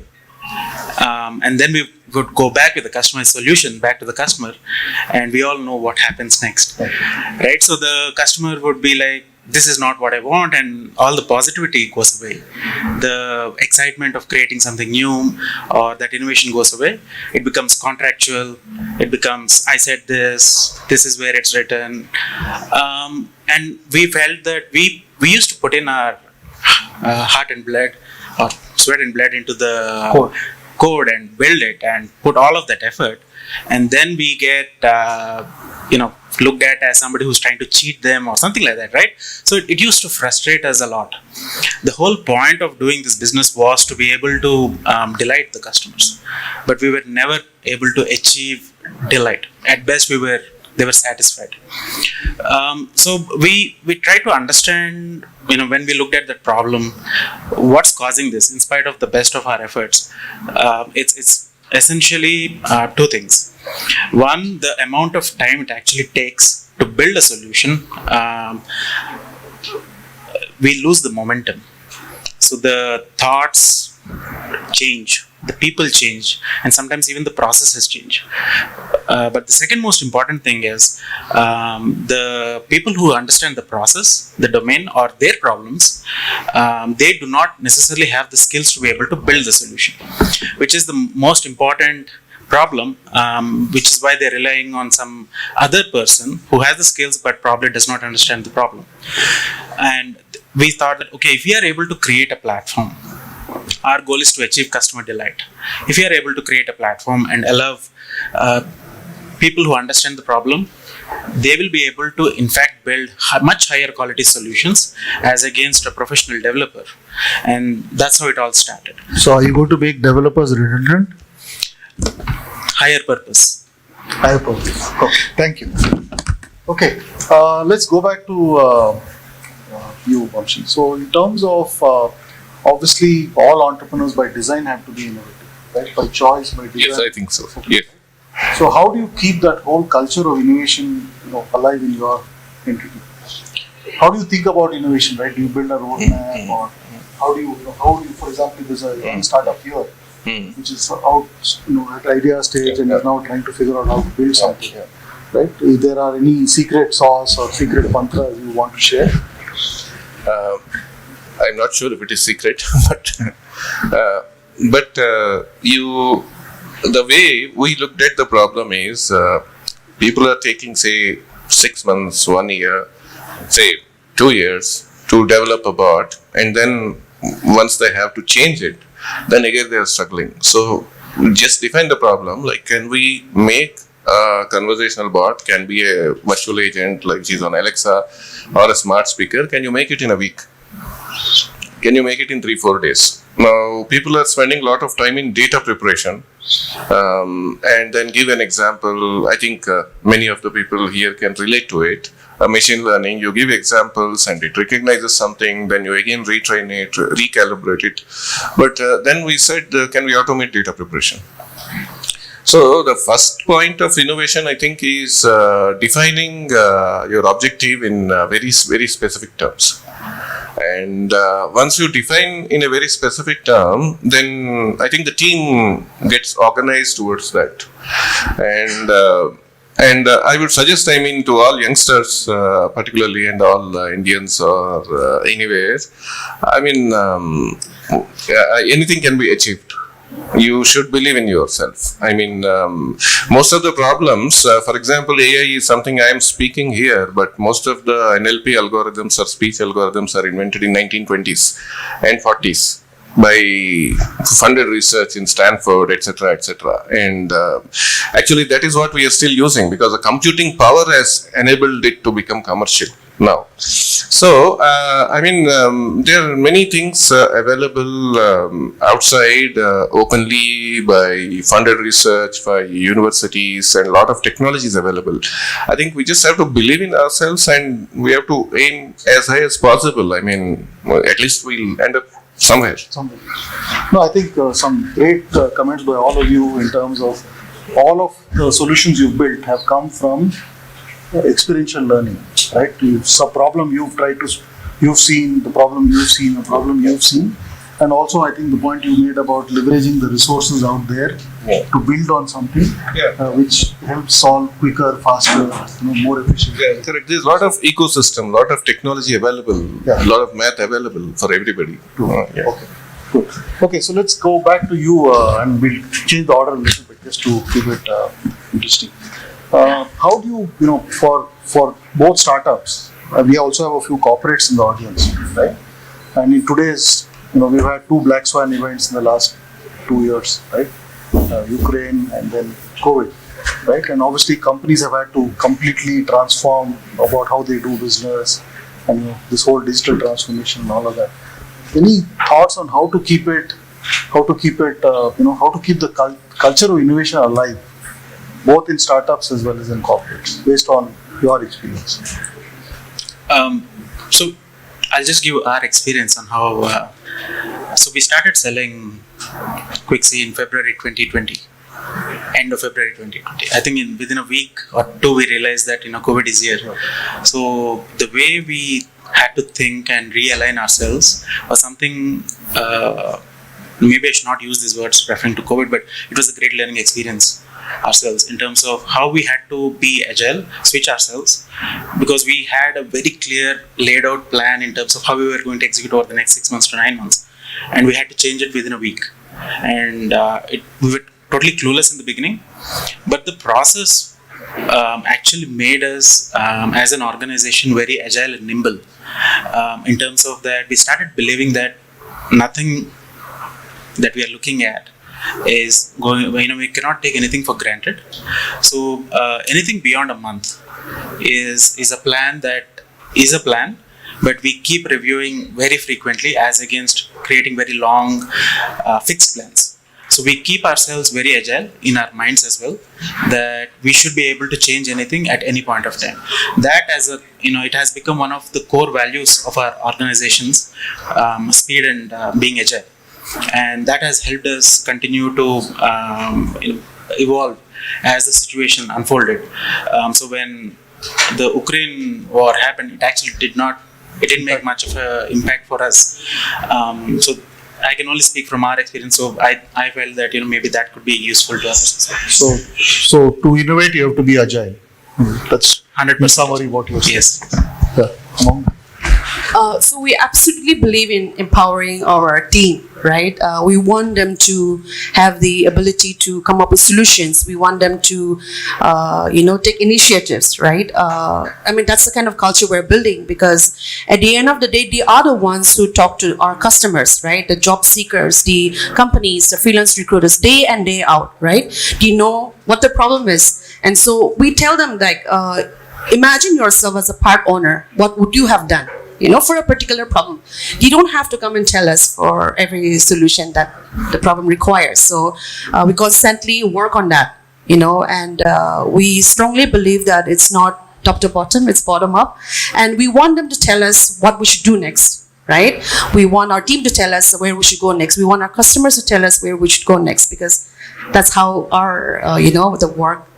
I think some great points there about ownership. How ownership, innovation requires ownership, not just at senior levels, but across the company. Thank you. To keep the culture of innovation, I think we have to, as Sri Jayesh was mentioning, we have to get out of lot of predefined mental notions, like certain education is required, certain so and so is required. We should try to identify the people. There are people who have different skill sets or attitudes or approaches. There is a small set of people who like to work on original things, who like to create something, and who feel good about doing something innovative. So when you get people inside the organization, it's very important to get that kind of attitude or that kind of predisposition, because rest of the skills can be trained easily. The most difficult thing is what motivates the other person. If the other person is motivated by innovation and creativity, that is the person you get inside. I think that solves majority of the issue for the startups. But when you grow into a large organization, definitely there are different challenges in large organization, because large organizations needs processes and people have to have compliance. But for startups, I think that should work. There may be many things, but that is what. Sure. So essentially, you're saying hire for attitude. Don't worry about knowledge and skills. Those Correct, can be correct. Yeah, not on the CV. Hire for the fitment and whether they are happy doing this, and tell them clearly this is what we are doing, and we will only be happy when you really achieve something, solve a real problem. Sure. Not the time or not the process or something like that. So I think I can see the time is an indicator there saying time up. We can go on because so many other aspects of innovation which I wanted to touch on. But thank you, Vamshi. Thank you, Gautam. Thank you, Among. And thank you so much. Thank you, everyone.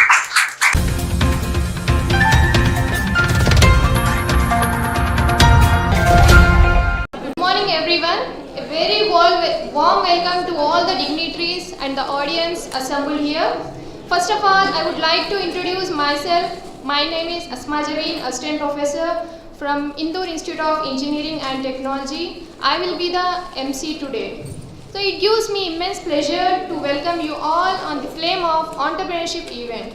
I would like to thank all of you for taking time out to grace on this occasion and marking this spectacular event with your glorious presence. T-Hub, Technology Hub, launched in 2015, has empowered 1100 plus startups by enabling them with 6 M's: money, market, motivation, manpower, mentors, methodologies, and 2 P's, policy and partnership.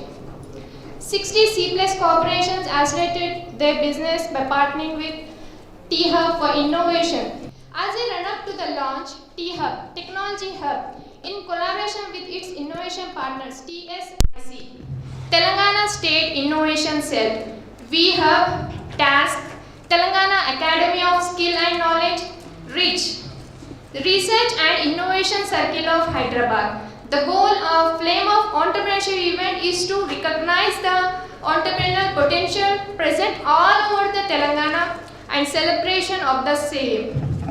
The chief objective of T-Hub is to facilitate entrepreneurial abilities and enhance industry linkages.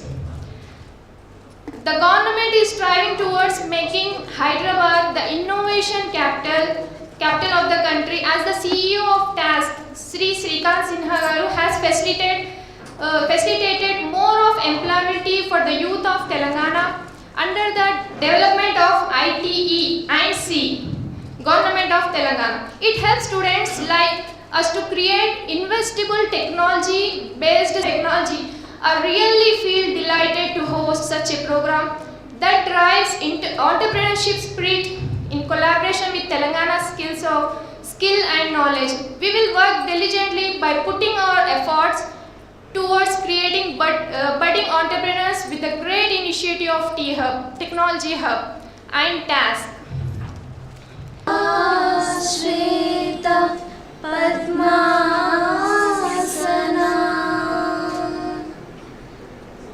Ya Brahmachyuta Shankara Prabhutibi Devai Sada Pujita Saman Patu Saraswati Bhagavati Nisheshajaryapaha. I request our beloved principal, Dr. V.P. Raju sir, to deliver the valuable speech to the students.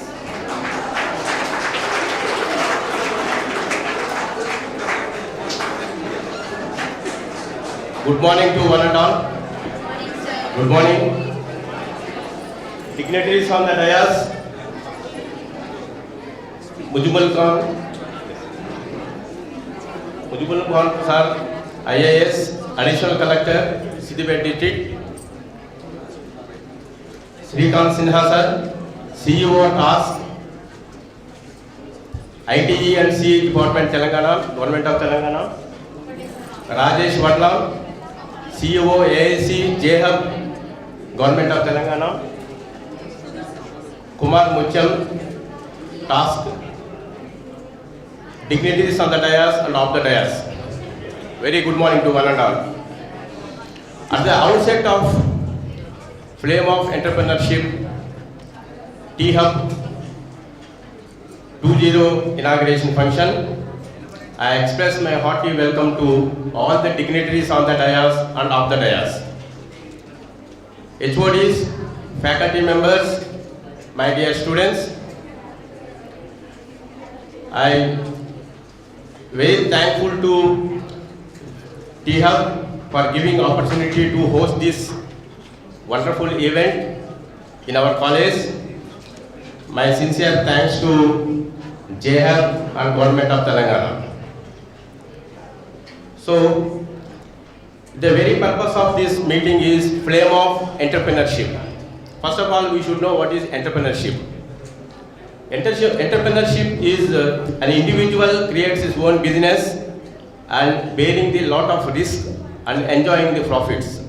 The main aim of this program is identify the potentiality of the entrepreneur, like-minded people in Telangana, across the Telangana, so that the government has planned to launch this event in 10 districts.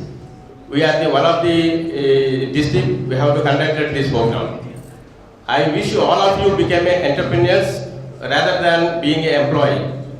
Because in order to shift the trend from wage employment to self-employment, you have to improve certain skills for becoming an entrepreneur.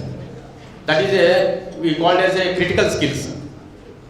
So you have a planning, long planning to improve your skills time to time, like business skills, managerial skills, like teamwork, leadership skills, and you have to improve the financial skills, you have to improve the critical thinking skills. So from this program, I hope you are getting all the inputs for what is entrepreneurship, on how to become the entrepreneur. Now I request Sri Rajesh Adlagaru, CEO AIC T-Hub, to deliver his speech to the students.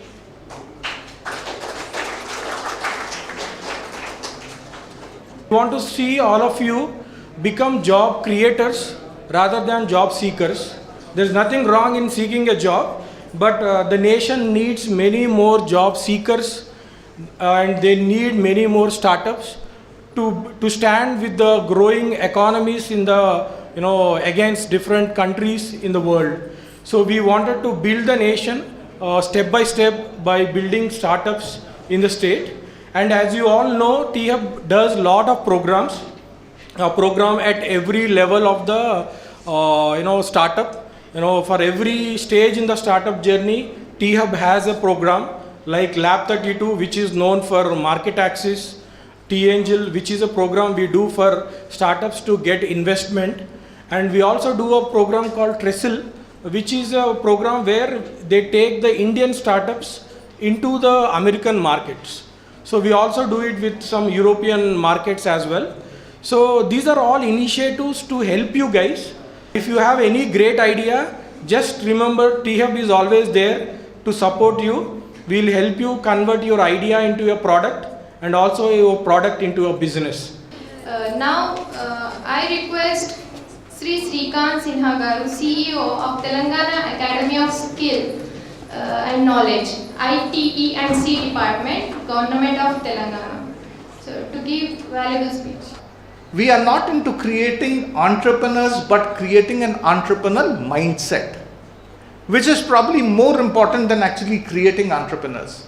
Because we want everyone to start thinking innovatively. Don't look at a problem, look at the solution. An entrepreneur is someone who doesn't let the problem trouble him, but looks at a solution for the problem and comes up with a solution for the problem. And that is what is most important to become an entrepreneur. You should think on the solution itself. Everyone wants themselves to be invested in. But Have you ever sold something? Right? Unless until you are able to sell something, how are you going to sell your idea? How are you going to sell your product? How are you going to sell your services? Please understand, angadi or mandi or marketing is most important for being an entrepreneur. It is most crucial. You cannot teach people consumer behavior in a classroom. You cannot teach people what your first rejection will be in the classroom. Right? It is only once you sell something, some product, etc., you will realize what selling is all about. A successful entrepreneur has to be able to market himself, sell himself, get investors to listen to him. As part of Task, of course, along with all the ecosystem partners, we launched a program called as I40S. I don't know how many of you are aware about that program, Innovating for Telangana.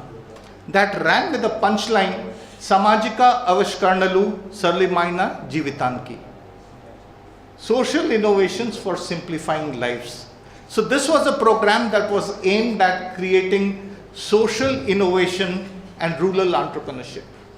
8,000 plus youth of Telangana became part of this program. And we did not jump. Everyone starts with an entrepreneurship development program.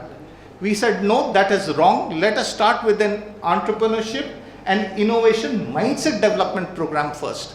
So that was the 5 weeks program that we ran online. 8,000 students became part of it. They were exposed to people like Malaysian and etc. Everyone, people of international, national fame, they were exposed to them. We introduced them to people like Padmaja Ruprel, who is co-founder of India Angel Networks.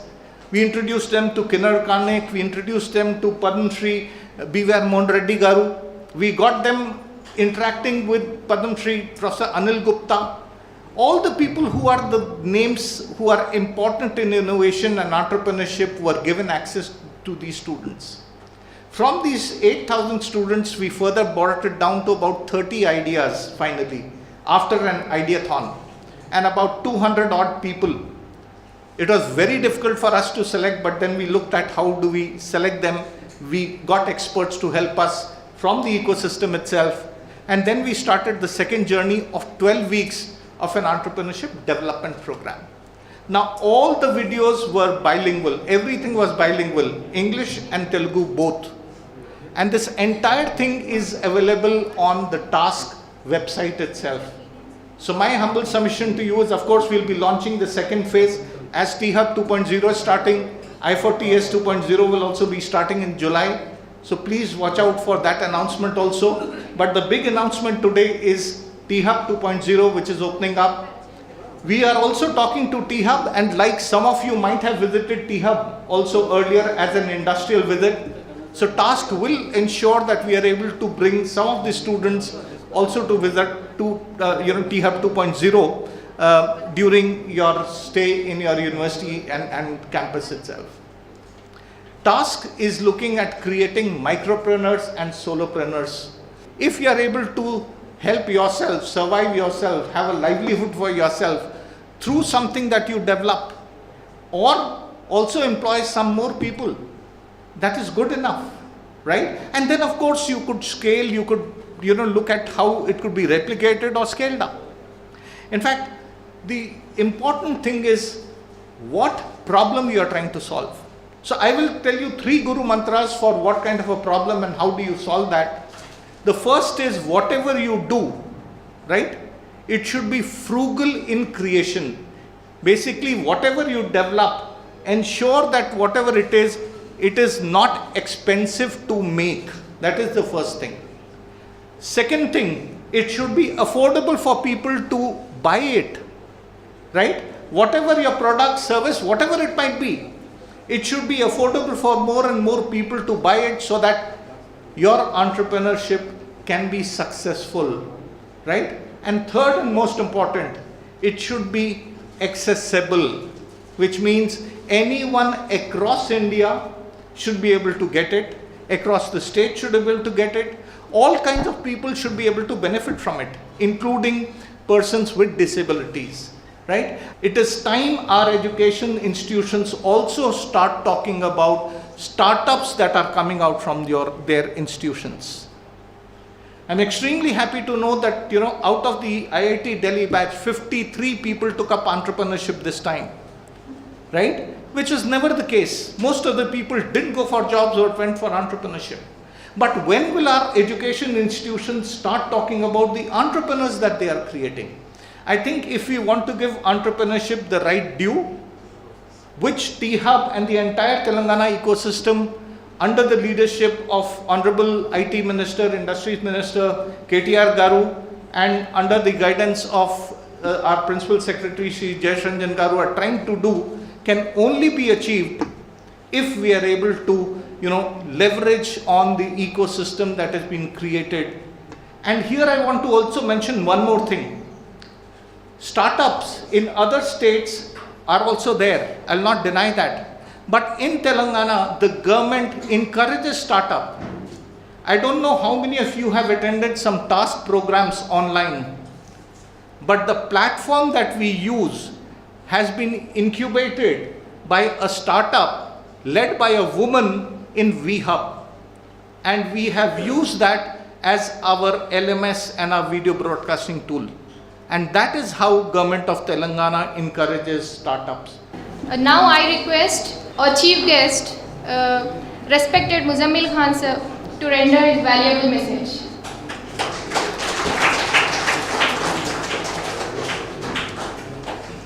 Fail అయినప్పుడు ఖచ్చితంగా fail అవుతారు. When you're an entrepreneur, when you start a standup, నా జీవితంలో కూడా అయింది అలా. ఒకసారి ప్రయత్నించాను, ఫెయిల్ అయ్యాను, వదిలేసాను. ఆ ఆలోచనలో మీరు ఉండకూడదు. Failure is a normal part of the process of life. Forget standup and startup and entrepreneurship. ఎక్కడ కానీ ఫెయిల్యూర్ అవుతుంది. చూసుంటారు కదా మీ జీవితంలో. ఫెయిల్యూర్ చూడకుండా దూరం వచ్చారా ఎవరన్నా? ఏ పరీక్ష రాసినా ఒకసారి ఫెయిల్ అవుతాం, ప్రయత్నిస్తాం. In other aspects also we fail in life. కానీ ఆ ఫెయిల్యూర్ని ఎలా తట్టుకుంటామనే కదా మనకు ఒక ఐడెంటిటీ ఇచ్చేది. వాస్తవమా కదా? ఆఖరి అంశం మీకు చెప్పదలుచుకుంది అది. ఈ ప్రయాణంలో మీరు మొదలుపెట్టినప్పుడు గుర్తుపెట్టుకోవాల్సింది అది. Success is not instantaneous. వచ్చినా కొన్ని రోజులు ఉంటుంది. కానీ పడినప్పుడు నేర్చుకునే వాళ్ళే తరతరాలుగా సక్సెస్ఫుల్గా రిపీటెడ్ సక్సెస్ అనేది అనుభవిస్తారు. ఎందుకు? They know how to recover from failure.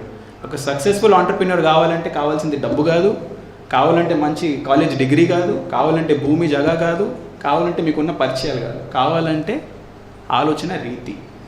మీ ఆలోచన రీతి ఉంటే ఈ మార్పు అనేది మీ ద్వారా మొదలవుతుంది, సమాజంలో కూడా అందరికీ వస్తుంది. I would like to call M. Vikram Reddy to express or to share his journey of entrepreneurship. If your aim is to crack MNC company interview and pick the salary of 6 digits, that's not more than enough for you people. If you are entered to the world, explore more. I try to make the people to serve you. That's it. Then you will the boss one day to this world. That's it. Not more than that. Basically, I'm a civil engineer. So civil engineer means we have every day. In case if you are మన ఎక్కడికి వెళ్ళినా మనకు కావాల్సింది నార్మల్గా people కావాల్సింది కూడు గూడు good. So every day మీ civil ఇంజనీర్కి చాలా ఆపర్చునిటీస్ ఉంటాయి. ఫ్రూట్ ప్రొడక్షన్ చేయాలని ఇప్పుడు నెంబర్ ఆఫ్ రెస్టారెంట్స్ వచ్చినాయి. ఎక్కడ పోయినా అక్కడ కూడా స్ట్రక్చర్ కావాలి. మనం ఉండడానికి స్ట్రక్చర్ కావాలి, మార్కెటింగ్ చేయడానికి స్ట్రక్చర్ కావాలి. So we have number of opportunities out side. So we have started an entrepreneur for consultancy for structural designs and consultancy for structures. And we have started only with just 2.8 million capital investment. Within 6 months, we get back the capital investment, and our last financial year, our profits is 3.5 million. So here, in case నేను అదే job చేసి ఉంటే ఆ 3.5 million రావడానికి నాకు 1 decade పట్టేది. So here మనం ఎక్కడైతే మనకి ఎంత నాలెడ్జ్ ఉంటే అక్కడే ఆగిపోతే మనం ముందుకు వెళ్ళలేము. సో మీకు ఎక్కడైతే నాలెడ్జ్ ఉందో, సో మీరు చేస్తున్న కోర్స్ అనే కాదు, మీరు ఏదైనా చిన్న స్టార్టప్ పెట్టచ్చు, కన్సల్టెన్సీ పెట్టచ్చు, లేదా ఇంకేదైనా ఇన్నోవేటివ్గా ఇంకేదైనా మీరు చేయొచ్చు. బట్ మనకు స్కోప్ ఉంటుంది. బట్ మీరు మనం ఒకే దగ్గర comfort zone, especially in case if you are addicted to the comfort zone, then we are not going to success in our career. That is the major thing. So మీ ఇంట్లో parents చెప్తుండొచ్చు, number of things like salary వస్తే చాలు, job ఉంటే చాలు, అంతకంటే ఇంకేం అవసరం ఉంటుంది అని. బట్ కాకపోతే మీరు 6 digit శాలరీ తీసుకునే బదులు మీకు 30,000 శాలరీ వచ్చినా మీ కింద 3-4 ఎంప్లాయీస్ ఉండి మీరు వాళ్ళకి శాలరీ ఇస్తే దెన్ అన్ఎంప్లాయ్మెంట్ అనేది తగ్గుతుంది and you are the boss for that. మీరు ఎవరి గురించి వర్క్ చేయాల్సిన అవసరం లేదు, ఏం చేయాల్సిన అవసరం.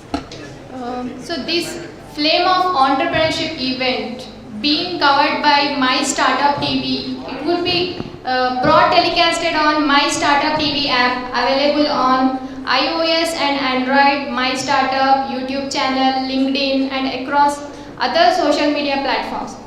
Okay, so entrepreneurship meets an idea and efforts to put their idea into action, right? So I request Shiva sir to come onto the dais and share his feelings of entrepreneurship.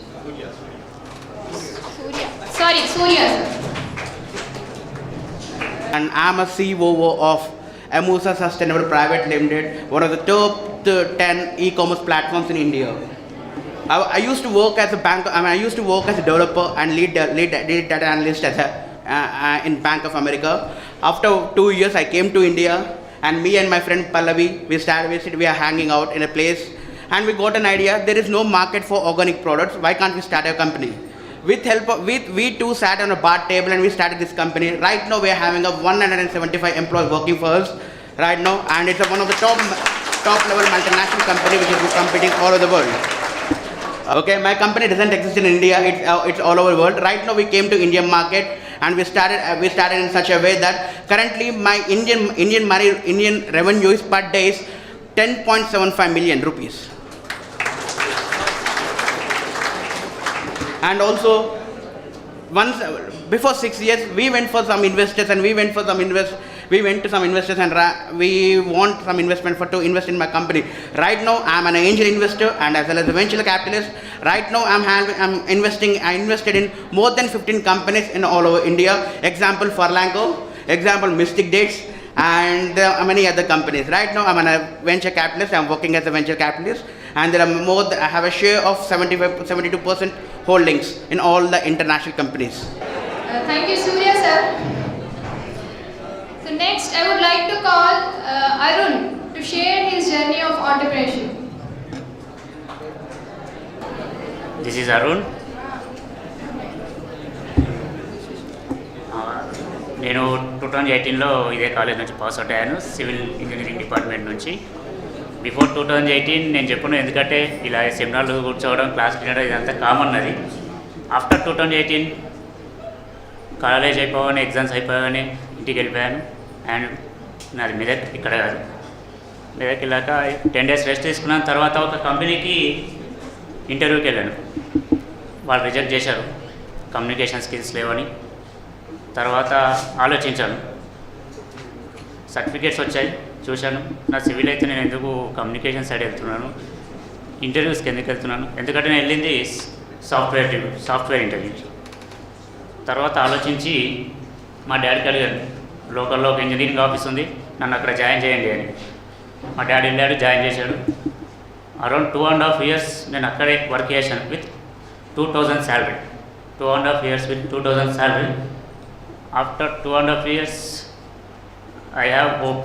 నాకు hope వచ్చింది, నేను కూడా ఒక office start చేసుకోవచ్చు, నేను కూడా company పెట్టుకోవచ్చు, నేను కూడా రన్ చేయగలుగుతాను అని. At corona time the plus point for me. ఎందుకంటే అందరికీ కరోనా ఇబ్బంది వచ్చింది అని నాకు కరోనా చాలా ప్లస్ పాయింట్ తెచ్చింది. కరోనా టైంలో మా సార్ వేరే విలేజ్లో ఉంటాడు, ఆఫీస్ మొత్తం నాకే అప్ అయిపోయాడు. సో ఓన్గా ఆఫీస్ని రన్ చేసే స్కిల్స్ వచ్చేసాయి నాకు. తర్వాత నేను ఓన్గా ఆఫీస్ స్టార్ట్ చేశాను విత్ 2 lakhs ఇన్వెస్ట్మెంట్ ఉంది. ఎందుకంటే సివిల్ ఇంజనీరింగ్ ఆఫీస్కి ఇన్వెస్ట్మెంట్ అవసరం లేదు, లైఫ్ టైం ఇన్వెస్ట్మెంట్ ఒకటే, నాలెడ్జ్. 2 lakhsతో స్టార్ట్ చేశాను. మెల్లిమెల్లిగా స్టార్ట్ చేశాను. వర్క్స్ వచ్చాయి. ఇప్పుడు I'm earning 1.5 lakh per month.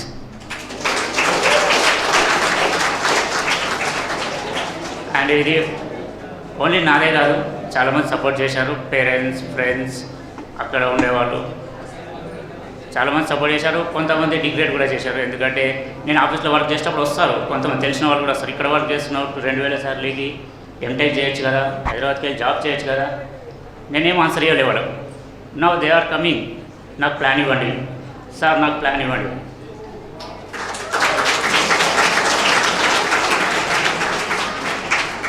మా ఊళ్ళో అందరు అరుణని పిలిచేవాళ్ళు, ఇప్పుడు నన్ను సార్ అంటున్నారు. జస్ట్ అది ఆ రెస్పెక్ట్ వచ్చింది. బికాస్ మనీ కాదు, రెస్పెక్ట్ వచ్చింది నాకు. అది చాలా సంతోషం నాకు. Everything is available on different search engines, etc. So knowledge is not a limitation. You can get knowledge from anywhere. But how do you translate that knowledge into something meaningful is what is most important, right? Now, you might be an expert only in one thing. How do you get the knowledge of others? And that is where mentors play a huge role, right? The innovation ecosystem that has been created in Telangana is ensuring, so whether it's T-Hub, V-Hub, Bridge, Task, everyone ensures that not only do we provide you hand-holding support, but mentorship, helping you understand how your problem that you have come up with, what is the solution, how it can be scaled, what are you lacking. For example, once you have come up with something, you'll have to test it out, right? You'll have to give it to people to try it out whether it works or not. Correct? So you need test beds, you need markets, you need technology, right? All these things are required, and that is what this ecosystem is able to provide to you very, very easily. And that is where, the culture, we are changing it over here in Telangana, where everyone is willing to share. Why people incubate themselves in T-Hub, etc. is because the ecosystem supports you. Right? If you are starting an EV company of your own, right? Today, if you look at it, we are spoiling the environment badly. Correct? What we have done, you should not leave the environment in a similar way for your juniors. Correct? Take a simple example: 1 billion mobile phones. Correct? In India, assume every mobile phone will have a charger. Yes or no? Yes. Yes. Assume the charger fault rate to be just 30%. Right? 30%. I'm sure more chargers fail than 30%. But assume 30% chargers get spoiled, become bad. Right? And each charger's weight is 100 grams.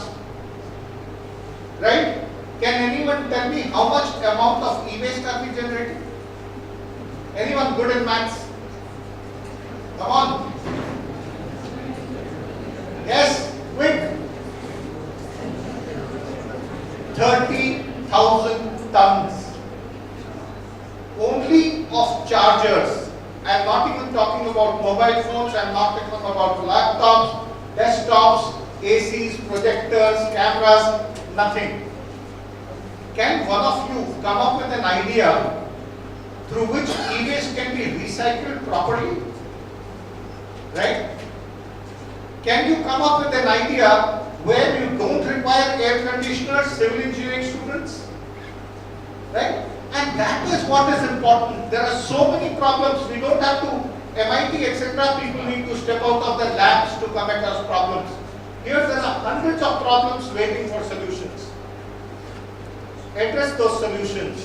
One of our students, right, from one of our program in Task itself called TEP, Technology Entrepreneurship Program, has become a success today. His product is also sold on Amazon. And probably I don't know whether you have heard about it or not, air-conditioned helmets.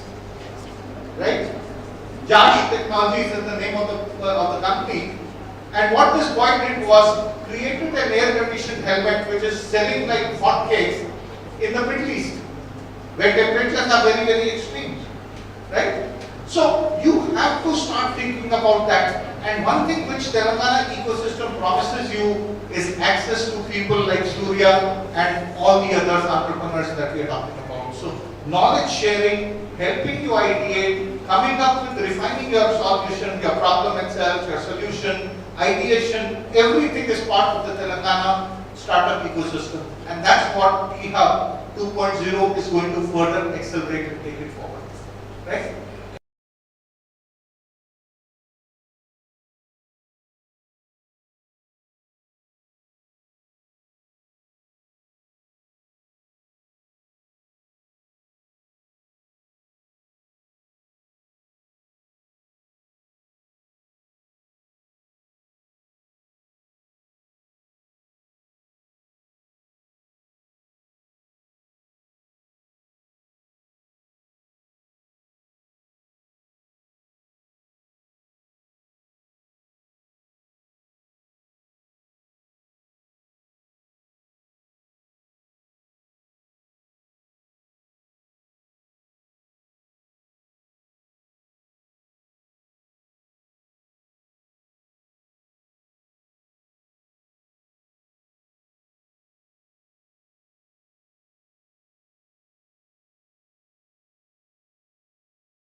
Hello, my name is Bharvi. I'm the founder of Persist Energy.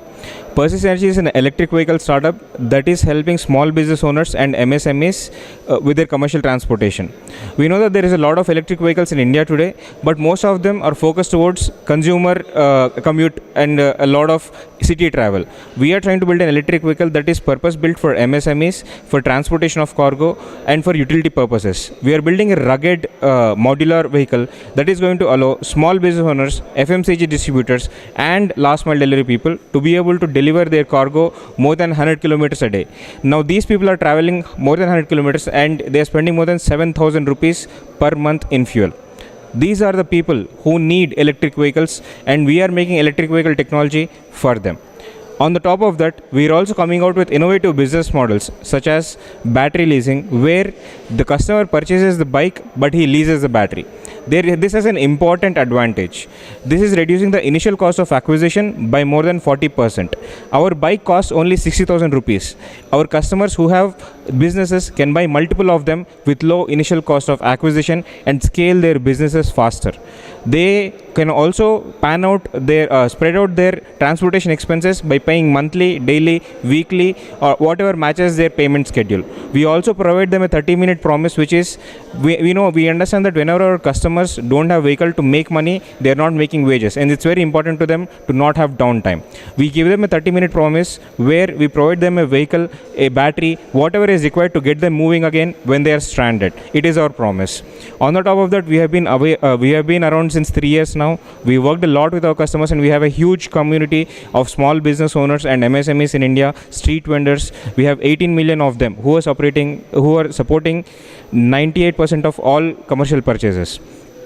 As a company, we are 8 people right now. We have raised multiple grants to this day to survive. We have raised $10,000 grant from Northeastern University, Boston, and we also were part of Mass Challenge, a cohort which had applicants from 3,000 startups from 61 countries. Of the 3,000 startups, we stood out as the top 20 startups, getting a gold award of $25,000, and we put Telangana on the global map. And thank you very much.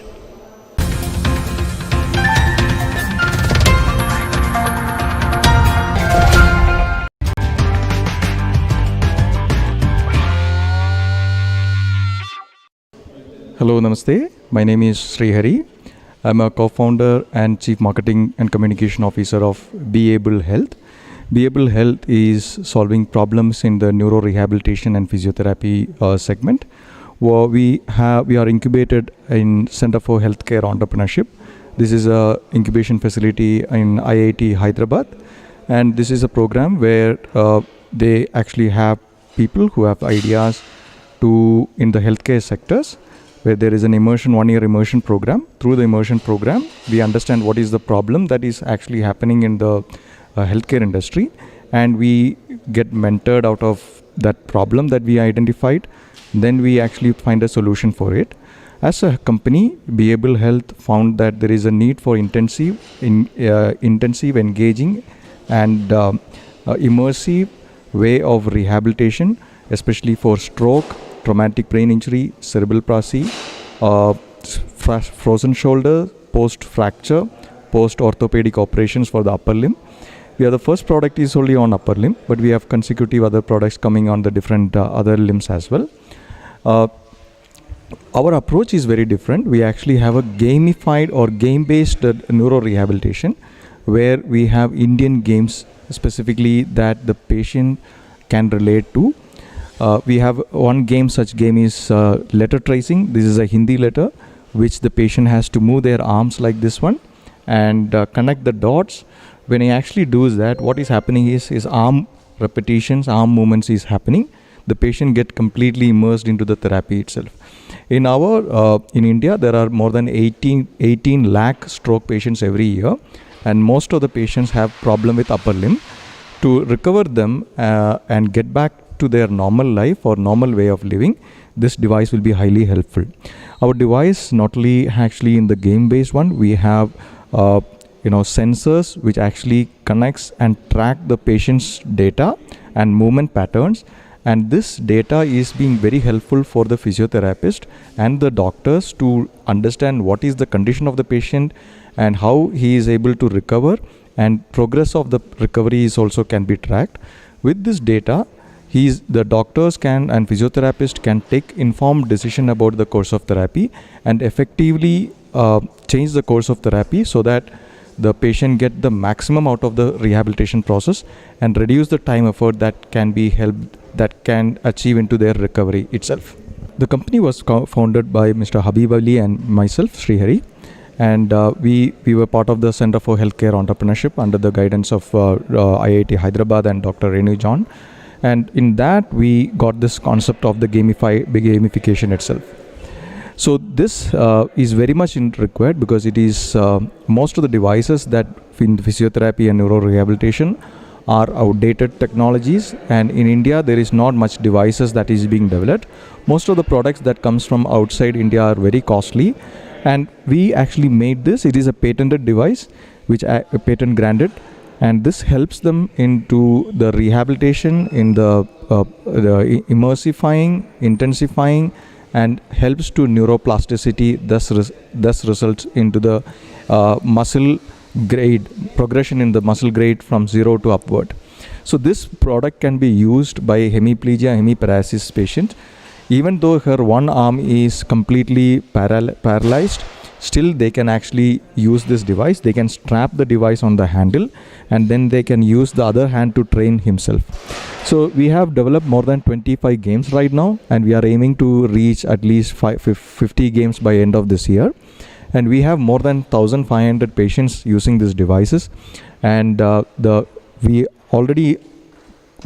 product is already in the market, and we are getting more and more orders, and also we are also opening up our orders for outside India, that is export as well. Thank you.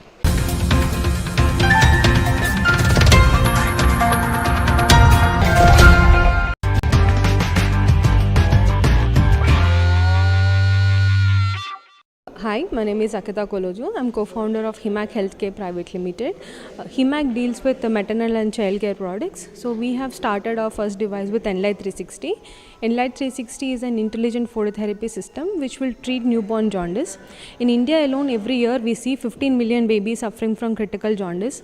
Among them, 45% are not receiving the adequate amount of phototherapy due to various reasons. So we have developed Enlight 360 in such a way that you can provide customized treatment to the high-risk jaundice babies and treat them even in resource-constrained areas while providing breastfeeding and also kangaroo mother care to the baby.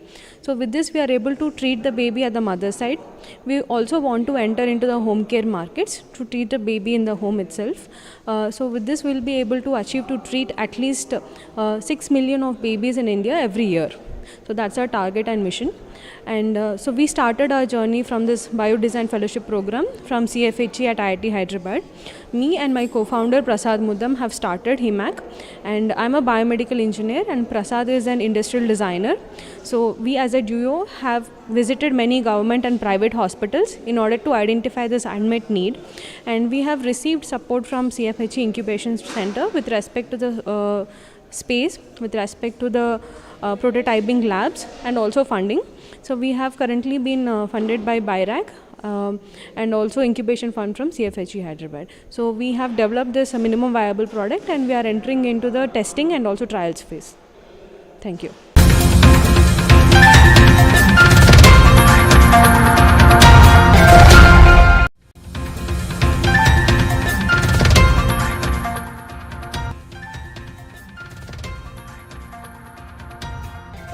Hello everyone, thank you for joining us for this event, which is a roadshow of our program that we are doing with Bacteria.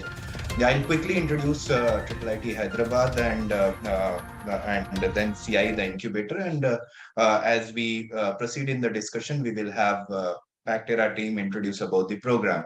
So IIT Hyderabad was established in 1998. It's a research tech institution and offering undergrad and postgraduate program as part of the innovation initiative that the institute was planning around, back in 2008 we started the incubator, thinking that what if some of these students they choose the entrepreneurship path instead of joining some organization. With that with that we started this incubator. And initially there was some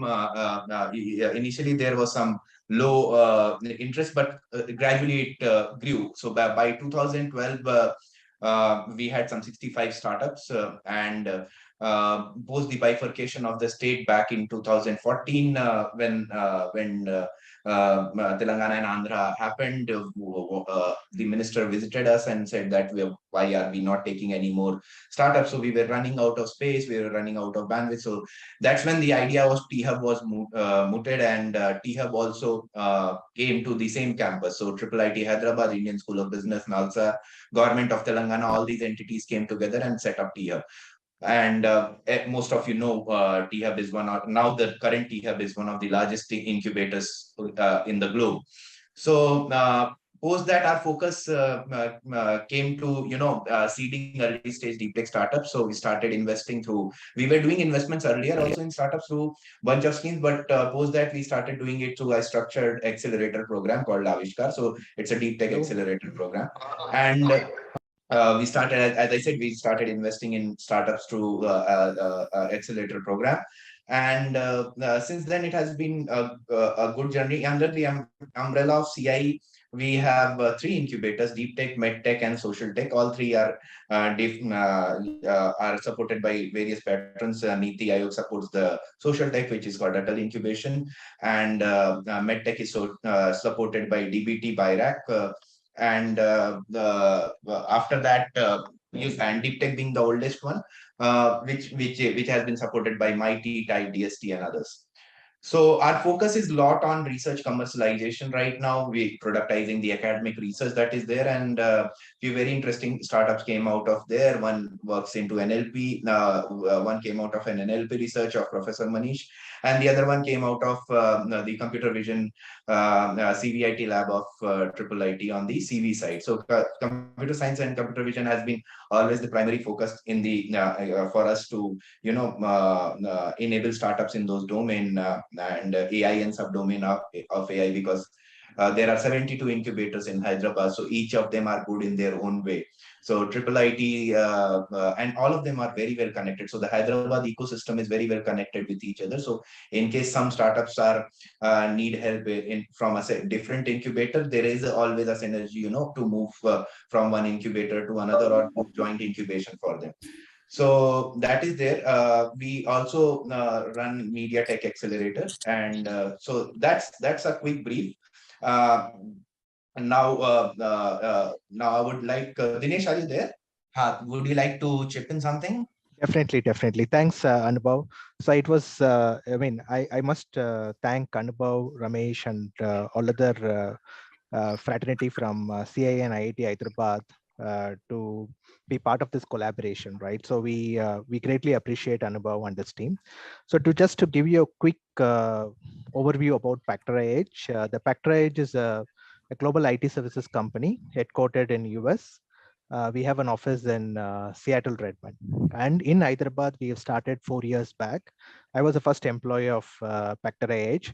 From now we have come to almost like 1,500 people, right? And we are a company who are very focused on AI and digital platform transformations, and we call this as our tagline is implementing human-centric intelligent digital platform for our customers. And we have a Fortune 500 customers, and we almost work with all the platform customers as well. So I will not take away this thing from Narayana. So he's our country head, and Anubhav, we can give it to Narayana to take it forward. Thank you, Dinesh. Thank you, Anubhav. Thanks a lot for the introduction. We are basically the enablers of digital journey for customers. And we have our own platforms that we actually use for enabling the digital journey. And most of the times, 60 to 70% of the customers' requirements are enabled through our existing platforms. And then we are the ones who would actually do the last mile or the contextualization of the remaining 30 to 40% of the platforms to our customers. Right? That is how we are a little different, as an organization. And Just to give a few examples of what are the specific platforms that we enabled for our customers. All right. So just to name few, first project is the drone delivery platform. So this is where we actually deliver medicines using the drones to one of the logistics providers in the US. So, this is one of the key products or the platforms that were built for one of the logistics providers. And similarly, we have several other platforms. So another platform is trade promotion optimization that we did for one of the CPG organizations, top CPG organizations. And similarly, we also have done the e-commerce platform using AR/VR for one of the global furniture company that you would actually see in the middle of high-tech city if you're from Hyderabad. And then we also did WeChat digital ecosystem in China. And then similarly, a fraud prevention e-commerce solution for one of the top tech companies. And then there are several others. And then we also did computer vision retail platform, building for one of the specialty retailers. And then AI-enabled manufacturing defect detection system. So just to name some of the key, platforms or products that we build for our customers. So how do we do that? Basically, just to give you the context of just to double click on that, we broadly have two types of practices that we have in the organization in Pactor Edge. One is the data curation and AI enablement team. So this is a team which basically does a lot of AI projects and also gets a lot of data to improve the efficiency of the AI engines. So that's one practice that we have. And the other practice what we have is the product engineering and automation team. So these two teams together build the platforms and enable the platforms for customers. And then we also work very closely with a lot of partners. They can be partner ecosystem or startup system, or they could be technology partners. And that's the reason why we are talking to all of you today, just to see how we can enable some of the partner ecosystem and then take it to some of our existing customers and then see how we can solve that problem. And you can see some of our marquee customer base. And why? What is our why Pactor Edge? Right? What is the Pactor Edge differentiating factors? Right? We believe we are the right kind of a people. So we have been in the industry for more than 25 years, and most of the leadership team or even the organization, it exists for more than 25 years. Therefore, we are the right people, and we are the right kind of an organization. We are neither too large nor too small, right? If you're like a lot of large organizations, so therefore the reach to the top management or even to the right kind of people becomes an issue.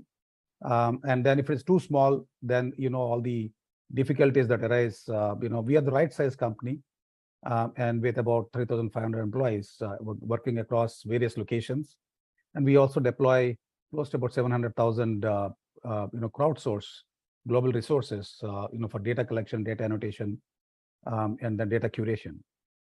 And then our average partnership with our customers is about 8 years. And then we always see the problems from our customers' eyes. So that's the kind of an approach that we take. And that is how we are kind of different as an organization. Just to give you the business verticals that we operate across. So CPG, retail, software ISVs, technology providers, life sciences, logistics, manufacturing, and healthcare. So these are our primary focus while we operate even in the rest of the verticals as well. But these are one of the key focus areas for us. And just as a representative, marquee customers that we have, any of the top 500 customers you take, they would obviously be one of our customers. And then we also have a very strong partner network. We work very close with all the cloud providers, Microsoft, Azure, AWS, and then Google Cloud. And then we also have a very strong relationship on the automation side with the UiPath. And we also have on the experience side, on the content management side, we work very closely with the Sidecore, Acquia, BigCommerce, Adobe, and then we also have a strong partnership with the SAP Hybrids. And then just to kind of give you about India Development Center. So we started our operations in India in 2018, while Pactor Edge has been existing for 25 years. But in India, we started our operations 2018. We started with just 3 employees, and Dinesh is one of our first employees who joined the organization, and then I came in. And since then, till 2022, we've grown. We are now close to about 1,200 people, and then we are counting still. So we aspire to become a 3,000 to 4,000 people company in India. So therefore, we have a very strong ambitions and then strong pipeline to kind of meet our goals. So why work with us? So we are company which basically enables the intelligent digital platforms for our customers. We provide high touch to our customers, and then we have very strong right sourcing kind of platforms. We have people across the globe working close, some people close to the customers, and some people in India, some in China, some could be in Singapore, Malaysia, and some in Eastern Europe, and then it could be in Europe. So we actually enable the right teams to make sure that we provide the right value for our customers. And then we have pretty much capabilities in around cloud, data, and then the AI side. We have extensive partner network that we enable, and then we also provide a lot of point of views and POCs as well as end-to-end solutions to our customers. Right. So with that, I will hand it over back to you. Thank you very much. Thank you, Mr. Murthy. That was very interesting and amazing, presentation and quick discussion that happened. I mean, me and Dinesh just met over, for 5-10 minutes, and I haven't seen any corporate moving this fast. So we said, we have to do this. Dinesh said we want to work with a bunch of startups. We have been working with Triple IT on various technology and other projects, but how about startups? I said, if it's a structured program, we can do it. And the next thing he says, let's do it.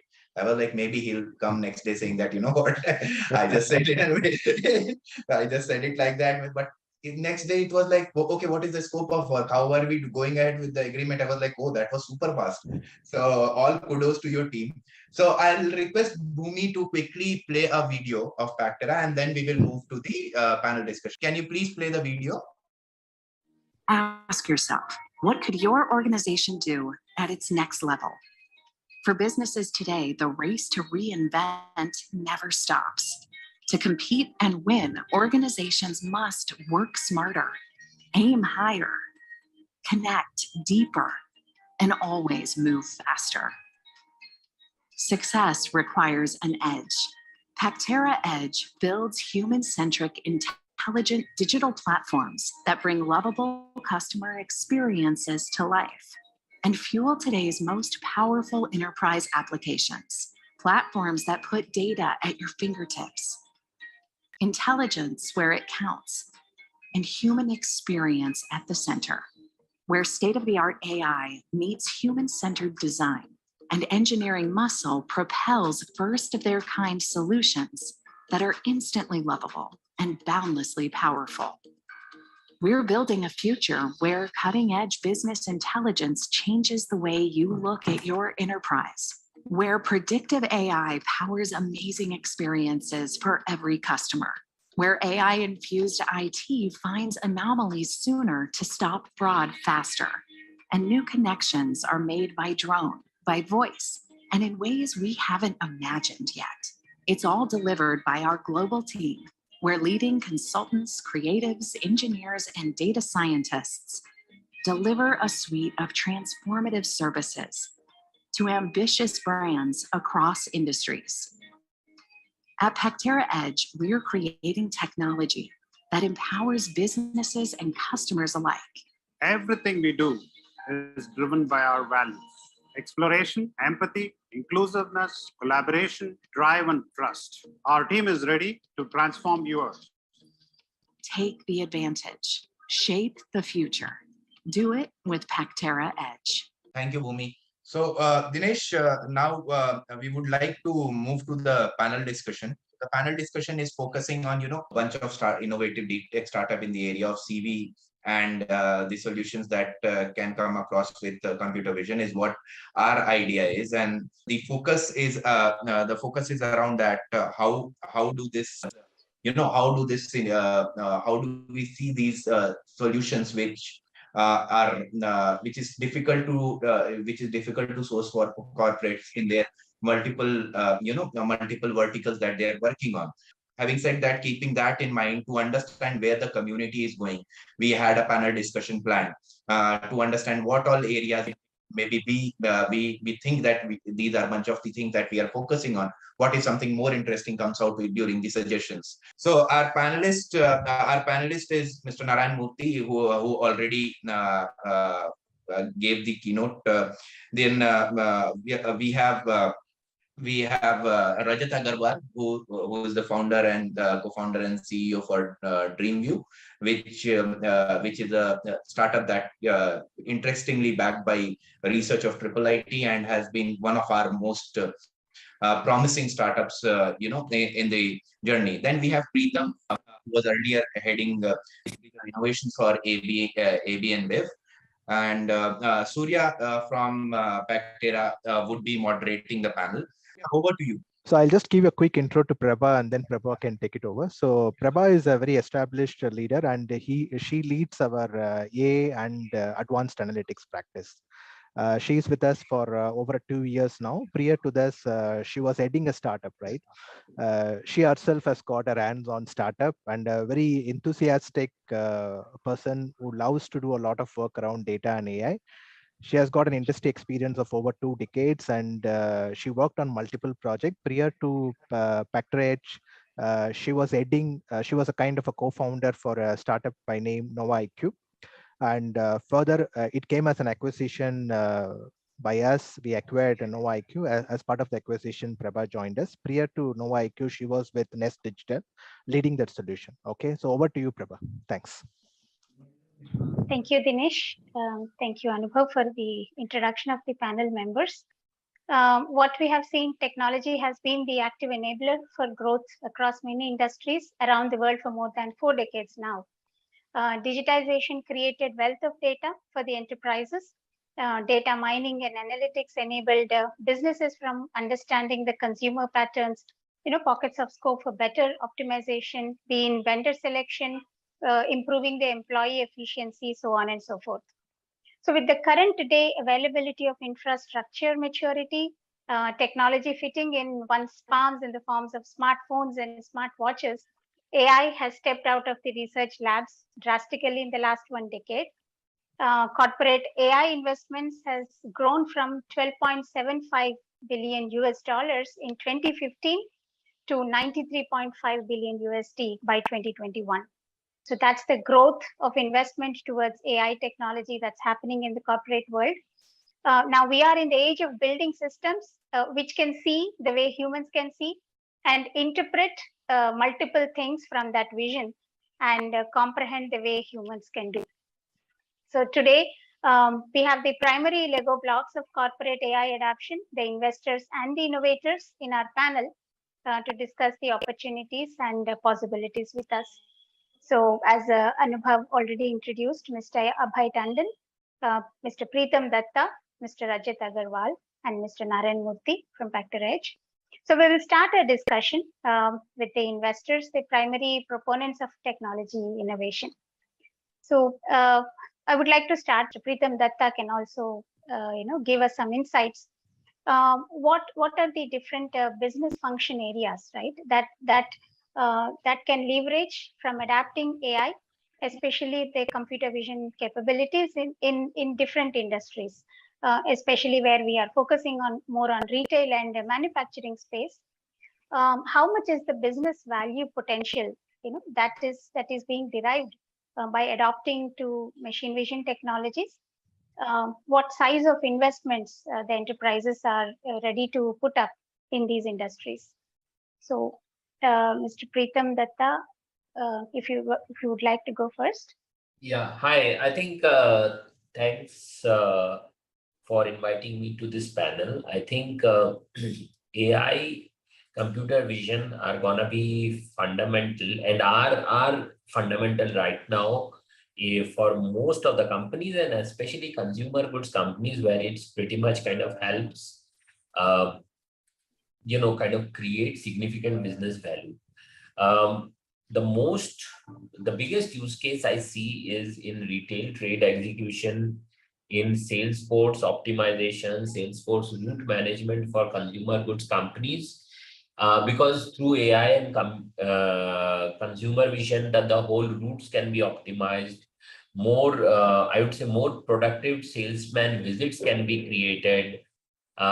The competitor analysis, the SKU analysis can be done better. And for any consumer goods company or retail company, those are some of the key parameters, like which SKUs, which stacks are doing better. Knowing that generates significant business value. And I think in my experience across Unilever, across AVI, Budweiser, I think we have seen a significant interest and investment in these areas, primarily because they are not only seen as differentiators, but they are seen as competitive edge. For example, in one of such examples for Budweiser, we have used consumer vision to create significant market differentiation and direct impact to the sales volume that gets generated. So, adding to what Prabha said, I would suggest that the opportunity is big in sales for consumer goods and retail from a display goods visibility space. And I think as it's just gonna increase on a very regular basis, and we are already seeing a quantum jump in terms of investment that's happening in this space. Thank you for the insights, Mr. Datta. Mr. Agarwal, would you like to add some points towards this? Yeah, sure. Hi, everyone. First of all, thanks for inviting me. So I think there are two main, when we talk about computer vision and AI, right, particularly from the technology standpoint, there are many technologies now being deployed into the retail sectors to improve the business analytics and business performance, right? To kind of understand how people are reacting to different kind of purchases, how purchases are happening, and how we can improve the computer vision and AI system to that. I think that's the biggest problem, at least the technology community is kind of focusing on at the moment. And obviously we have infinite number of solutions which we are presenting to different kind of spaces, like producing more different types of sensing devices, producing different kind of software technologies to understand what is really happening based on the data. And then also, there have been many companies deploying robots into the retail stores to kind of do not only just sense the purchases, etc., but also kind of help the uh, buyers, into their journey, so that the experience is extremely smooth, when somebody enters the retail store, right? So I think from if we have to speak about computer vision and the AI and the impact of it, I think from end to end, right, when somebody enters the store to when somebody is leaving the store, right, the end-to-end journey is now being captured by computer vision and AI, and the whole industry is kind of going towards providing different kind of solutions from in different directions, right? And I think that trend, we have seen the trend in the last 10 years a lot, right? The number of companies coming up in that kind of space has increased, not just in US, but especially in India now, right? In India, we are seeing these kind of innovative technologies being deployed. I was in one of the store, and we saw one of the robots just going from one location to another location, and that was only seen in the countries like US couple of years back, right? But now we are seeing those kind of things happening in Hyderabad and Bangalore kind of places. At least that's where I saw. So I think this trend is definitely going to be exponentially increased in the next 5 years or 10 years or so. And we have to see how computer vision and AI can help all these things. Thank you, Mr. Agarwal. Narana, would you like to share your thoughts? So these are very good insights. In fact, as a company, we also have been doing computer vision projects. So in fact, one of the products or platforms that we're trying to build, which is again, how to control the shrink for one of our existing customers, right? And if I can take the name, probably it is Lowe's, right? Which you have been part of the project. So this is where we actually use computer vision to determine, what is the shrink that happens at each and every level. And then we are also trying to kind of capture, the customer sentiment analysis as well at the same time, trying to understand which customer base or, which kind of a product, people are opting. And then we're also trying to kind of get the seasonality around that. So therefore, so this is going to be an interesting journey, and absolutely, I think this is a way forward for the entire industry. Just to add a number to the business value that is associated with the shrink protection use case that Narana has just mentioned, it actually saves about $700 million to the corporate in a year. So that's the kind of value, business value, the computer vision solution that we are building is going to, help them save those costs. Thank you so much, panelists, for sharing the views on the first point. Let me move on to the next thing. Yes, there are multiple opportunities. There are multiple business cases in the enterprises where AI and computer vision can be adapted and can make a difference. Let's come to the servicing part of it. What is the technological challenges, that we are going to face being the solution providers to address these business cases? So innovation is an everyday process, right? The more business value technology offers, more innovation is needed in offering those solutions in terms of speed and efficiency. In the AI language, we use the term accuracy. So it's the question to the panelists primarily from the innovation and the solution providing standpoint, the readiness of the technology to meet the business aspirations of the retail and manufacturing industries, especially in question. And what are the gaps that you see, and what, according to you, are the research areas to focus to bridge these gaps?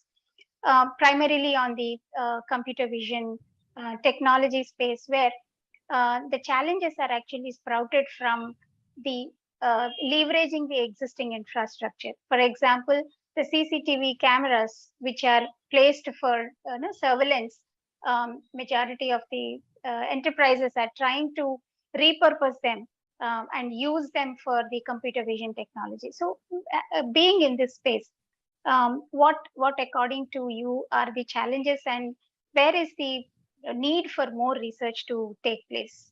Mr. Datta, if you would like to go first on that. I think from an innovation perspective, there is great strides have been made, but I think we are still at the very edge of how we can use AI and computer vision, especially in traditional industries like retail and consumer goods. There is huge possibilities. I just mentioned the sales force part, but if I look at logistics, if I look at supply chain, I think there are multiple use cases which can be explored. The challenge, however, is that most of the traditional retail or CPG companies, like while they've invested in AI, do not have that kind of resources or focus to kind of build the capability that is needed there. And I think that's where companies like yours or other AI based startups, AI-based companies come in, because they can provide them best-in-class solution and knowledge, which is required by these companies to win in the market. I think the biggest change what I am seeing in business leader is that AI, from being like what you call a nice to have, is becoming a must have in most of the digital transformations now, and is at the forefront of this change. Absolutely. Yes. Mr. Agarwal, would you like to add something? Yeah, sure. So you asked, like, what are the different areas where, or what is the status of the technology readiness at the moment, right? So I think earlier I also spoke that there are different kind of segments where computer vision and AI can help. And as Mr. Datta also mentioned that there are different kind of applications where this can be applied. In terms of readiness, I feel that in terms of AI and machine learning, it's still in the early stages. Although we have done a lot of progress in terms of research and development, but the practical systems are a little far away from being deployed. The major reason being, the obviously the accuracies that we want. We don't want to have, wrong information given to us, because it's just better to deploy a person or an operator to give us that information rather than just a system, right? So let's just consider an example. If I have an empty shelf, it's better for just me to see from here than to just get wrong information from a sensor, and just fulfill that. So I think we as a whole community, we have to not just keep think about that, okay, this is general AI which can be used. Okay, the systems have to be very, very specifically made. Now, I would like you to counter, so the point that you mentioned, Prabha, that people are trying to use the current surveillance cameras and try to make a system so that we can use those surveillance cameras and make a 99% accurate system. Well, based on our research, and I'm the technology guy, I think it's going to be difficult. That ideology itself has a problem, because yes, I understand that you don't want to increase the cost, and you don't want to change the infrastructure to make the systems better, and you want to leverage the current infrastructure. But that's part of the problem. The current surveillance cameras are not that good, where you can put your very accurate AI models and get time and hope for 99% accuracy. Okay, we make at Dreamview, we make different kind of cameras every day, and this problem is very, very common to us, that people say that, okay, just give us the software and we have our own camera. We're like, hey, think of this like a human system, right? If you have bad eyes, you're gonna take bad decisions, right? Because you're not gonna see those things properly. So you have to correct your eyes first. You have to go and get the eye surgeries done and get the proper vision, right? So I think having the sensing devices is important. So at least I don't believe that we'll be able to bring the systems with the current infrastructure. Obviously, we have to make the changes, but yes, I understand that we have to make these systems in such a way where these are low cost. It's not like, okay, we are asking these retail companies to put like $10,000 system. Obviously, that's not going to work, right? I can put like army of 100 operators into the warehouse and get that same thing done, right? So obviously, there has to be an ROI which should match. But I think we have to, if you're thinking about highly accurate systems, we have to get away with the thought of not changing the infrastructure, okay? Because I feel that's one gap. And we have to also kind of learn from other kind of industries like logistics and warehouse, that how these guys are deploying machines and robots these days to improve the performance, right? I would say that if our robotics, the technology is very matured these days, where we can, just buy off-the-shelf robot base and just use it in any of the system. Okay, the technology is very, very mature. In fact, you can get very robust robots which has like a safety rating, etc., in the market, and can deploy into your places, right? So we have to think of those kind of innovation programs into these industries, so that obviously every other segment has to contribute something to help us achieve the 99.9% accuracies that we're all aiming for. Actually, very good point you brought up, Mr. Agarwal. AI has been a victim, for having high expectations, over expectations. AI, for some people, it is like Rajnikant's Robo movie, right, which can do everything, and probably the most accurate way. And we always battle with our false positives, false negatives, and then it's definitely challenging to prove the business value it brings. But I believe there is always a start point. The first step in the door is always first prove the value. Even though you can't do the highest accuracy, but at least you can show what can be done to start the conversation about investing in better hardware, better camera systems. Obviously, computer vision highest accuracy models cannot be built with the surveillance cameras where somebody physically is sitting and watching the monitor. The same thing that you will, and your analogy was perfect, that if you have bad eyes, you can't see it clearly. Similarly, if the camera is not good, the model can't see it clear enough. Thank you so much for that. With that note, let me get to the next point. As we are talking about, AI has higher expectations as I said, victim of higher expectations. AI is also, a scapegoat and blameworthy for creating disparity in the workforce, automating, and taking away the jobs of the workforce, existing workforce. How, as companies adapting, probably Mr. Datta can give us more insights into this as an enterprise adapting AI. How does the workforce see this? How do you see the change management challenges?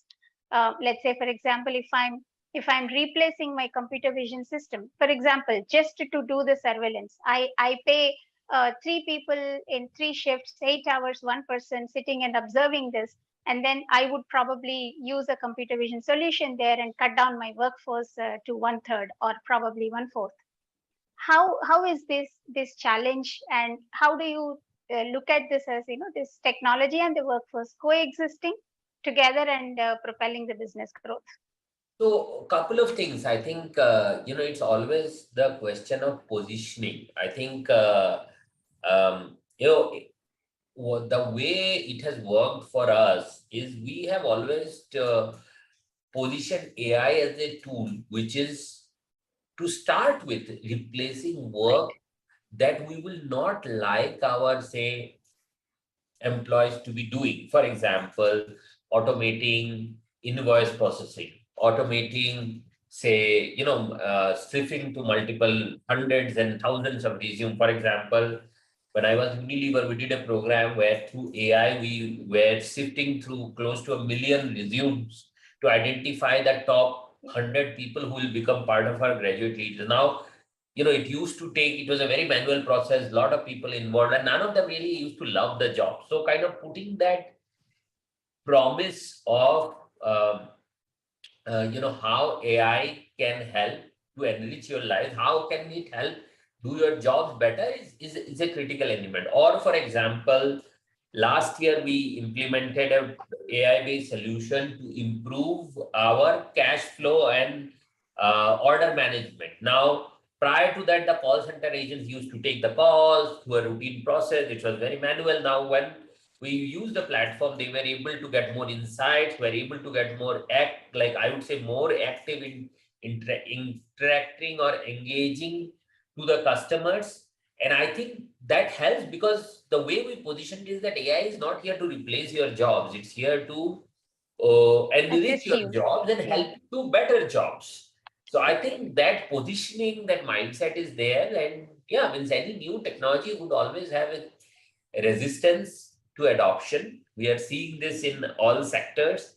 It's just about timing and, finding the right middle point. Absolutely. So AI is primarily your virtual assistant so that you can spend your job in better productive work, probably which gives you the pleasure of, solving better problems. With that, I would like to mention one thing. So as a company, when we have actually built a network route optimization solution using deep reinforcement learning for one of the logistic customers in India. And that's how we placed, okay, there is a network engineering team who does this job, and probably to optimize a complete end-to-end network, they would take about 10 to 15 days.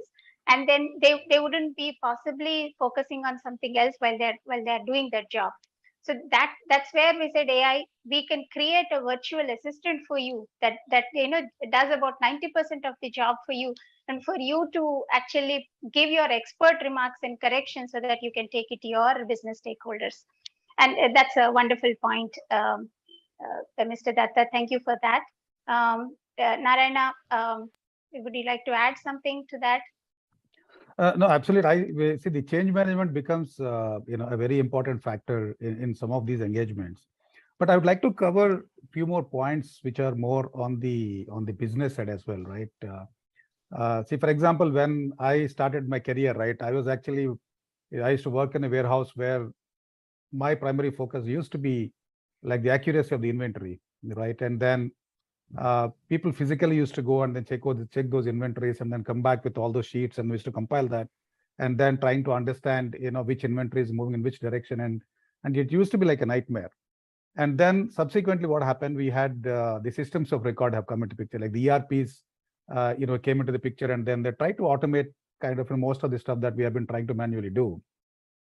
But still there is a lot of gap in terms of how do we improve the accurate forecasting accuracy? How do we integrate the supply with the demand, right? And then how do we make sure that our supply pattern is actually matching with the demand pattern, so that our inventory turns can be improved drastically, right? So if you try to look at technology as an enabler in this whole space, so in the journey it actually helped us to improve in that whole journey.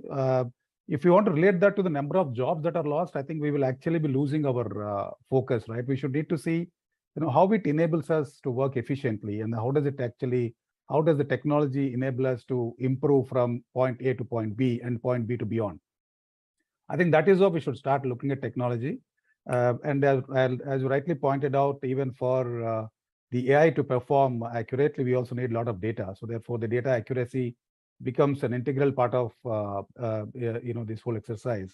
So as people say, AI is most of the time free, but the data is expensive, right? Therefore, we also need to spend a lot of time in actually acquiring the lot of data and making sure that we are providing the accurate data, so that the improve the efficiencies, and then we actually bring maybe that 99.99%, which Rajat was talking about. Mr. Agarwal, with your experience, did you also face this kind of challenges, how to maneuver and fit the AI solution without having to disturb the harmony in the workforce, and the change management issues? Yeah, I think I agree with all the points that Narayana and Preetham mentioned. Um, yes, while there is a concern for that, okay, AI is eating our jobs, but I think it's creating 100 other jobs for us, okay, and which are much better than what our earlier generation used to do and previous generation used to do. And in terms of business, right, if you have to think of it like a business, then we all have backlogs, right? As a business or as a project managers, we all have like a backlog of projects which we are never able to finish, right? So if you have to think in that picture, right, if we can automate some of at least even 30% to 40% of the work, right, I think we can just reduce the backlog. That's how we have to think, okay? And we can achieve more in less time, right? Which everyone wants to do these days. So obviously we can think it from a positive point or a negative point. It's like, okay, whether the glass is half filled or half empty, right? We as the innovators, we have to always see that, okay, the glass is half filled, right, and not half empty. And just see that yes, it can help us with reducing the backlogs. The second thing is, which is more like a human aspect. I think everyone wants to these days, especially, I'm not talking about like last 10 years or 20 years. Even if there are operators, right, they also want to love their job. They also want to have change. They also want to, over a period of time, they are also frustrated with doing the same thing again and again. Okay. And I think that provides this ability for the managers and the HRs to kind of come up and change their jobs in some way. Okay, and so that we can have a better work environment for these for the people. So I think while it does not have the technology impact, it definitely opens up another areas of discussion for people. Absolutely. Yeah. Definitely there should be a harmony, and I think it's all the way possible with AI, as I said, being the virtual assistants, save the employee workforce from, doing mundane work and be interested in their jobs much more.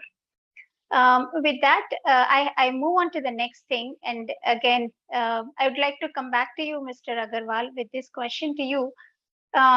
Since we are, we are into building the solutions part, and AI has been bearing the black box reputation, right? Giving rise to various concerns towards, let's say, for example, the data privacy, different types of laws in different parts of the world, compliance requirements, and especially responsible and explainable AI.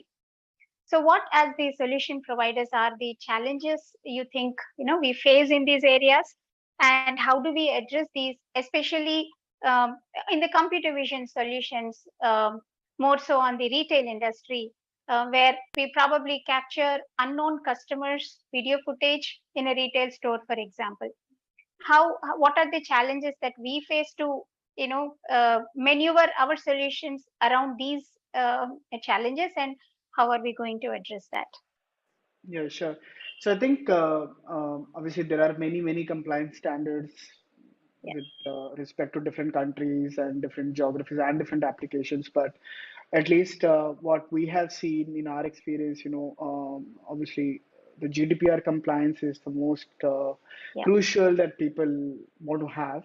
Okay, and I think we can definitely make and develop systems in such a way that they can be GDPR compliant while having the same accuracies expectation from the AI models, right? For an example, like if you want to have the behavior and the pattern analysis and semantic analysis, as Narayan mentioned, you don't need faces, okay?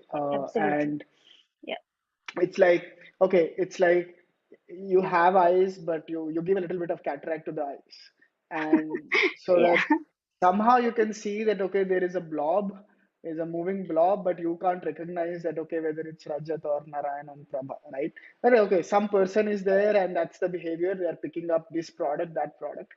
So that's why I'm saying that we have to make these specific systems where we can have, like in our cameras also, what we do is that we blur the faces whenever we are processing, and there is no way that we can give you personal see the identification to, personal yeah, identification, and also the video feed is not exactly same as the surveillance feed, right? right, And that's probably the reason that you should not think about using the surveillance cameras, because yeah, the primary purpose of using the surveillance camera is to see who the person is, right? And where that what that the surveillance is the reason, right? So that's one. Um on the second hand, I think the responsibility, I think it's again, it's a behavioral problem, as a society, right? We want explanations for everything, but we have to see that it's not the human who is giving us these. It's an AI, right? And the right, responsibility cannot be the same, right? Now, well, everyone wants explanation. We all want explanation that, okay, why it did that. But I think the systems can be made fail safe in some way, where we yeah, can do, there are different technologies which we use in when we develop an AI system. I don't right, know how many startups have been using those kind of technologies. We'll find out in the pitches. But I think having a nice prediction system so that you can make the systems fail safe is one way to prevent having these responsibility questions on the AI, right?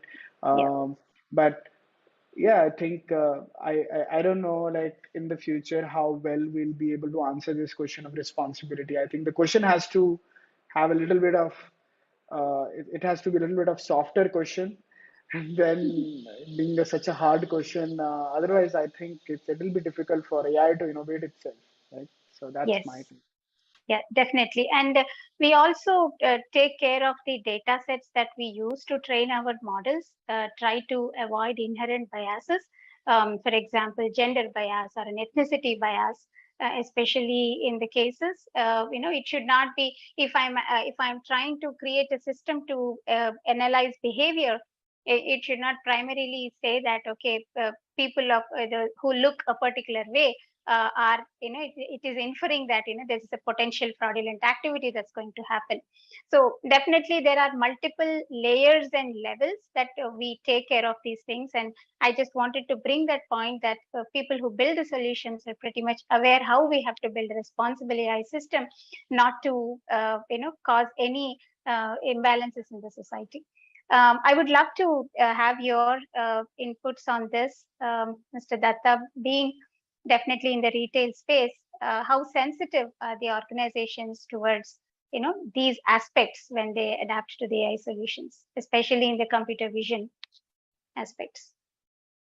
I think, one of the things, rather than kind of talking about specific, I think most of the organizations are very sensitive about the IP, where the IP lies, what kind of data get generated. I remember, during what about implementation days, we had actually signed up with a very top AI powered Salesforce enablement platform, and they were using the data that we generated to aggregate, but publish it on newspapers. This many numbers of SKUs have been sold and all. So I think organizations are becoming very, very more sensitive to kind of give their core data, because if I consider it like the Salesforce space, this is a very core competitive advantage data. And there was a period pre-cloud when everybody wanted to move to like cloud. Then the came of packaged software came in, and software as a service. I think more and more organizations are strongly looking at companies which have the right privacy, the right instances where data can be secured and protected, but at the same time have the right rigor, so that we can make sure that we are able to basically not sharing everything, but Right. also have the protective layer built around it. Absolutely. Yeah. With that, I think in the interest of time, we will conclude the panel discussion. Thank you very much, Mr. Datta Narayana, Mr. Agarwal, for sharing the insights. And I'm sure it has been a pretty insightful discussion. Each of us had very good takeaways from this.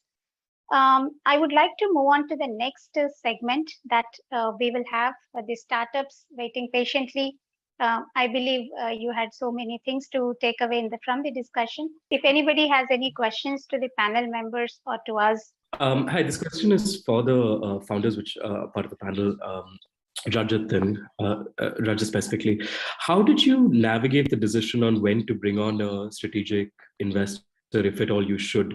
Because I understand that what you're building has tremendous use cases for the e-commerce space, fast commerce, etc.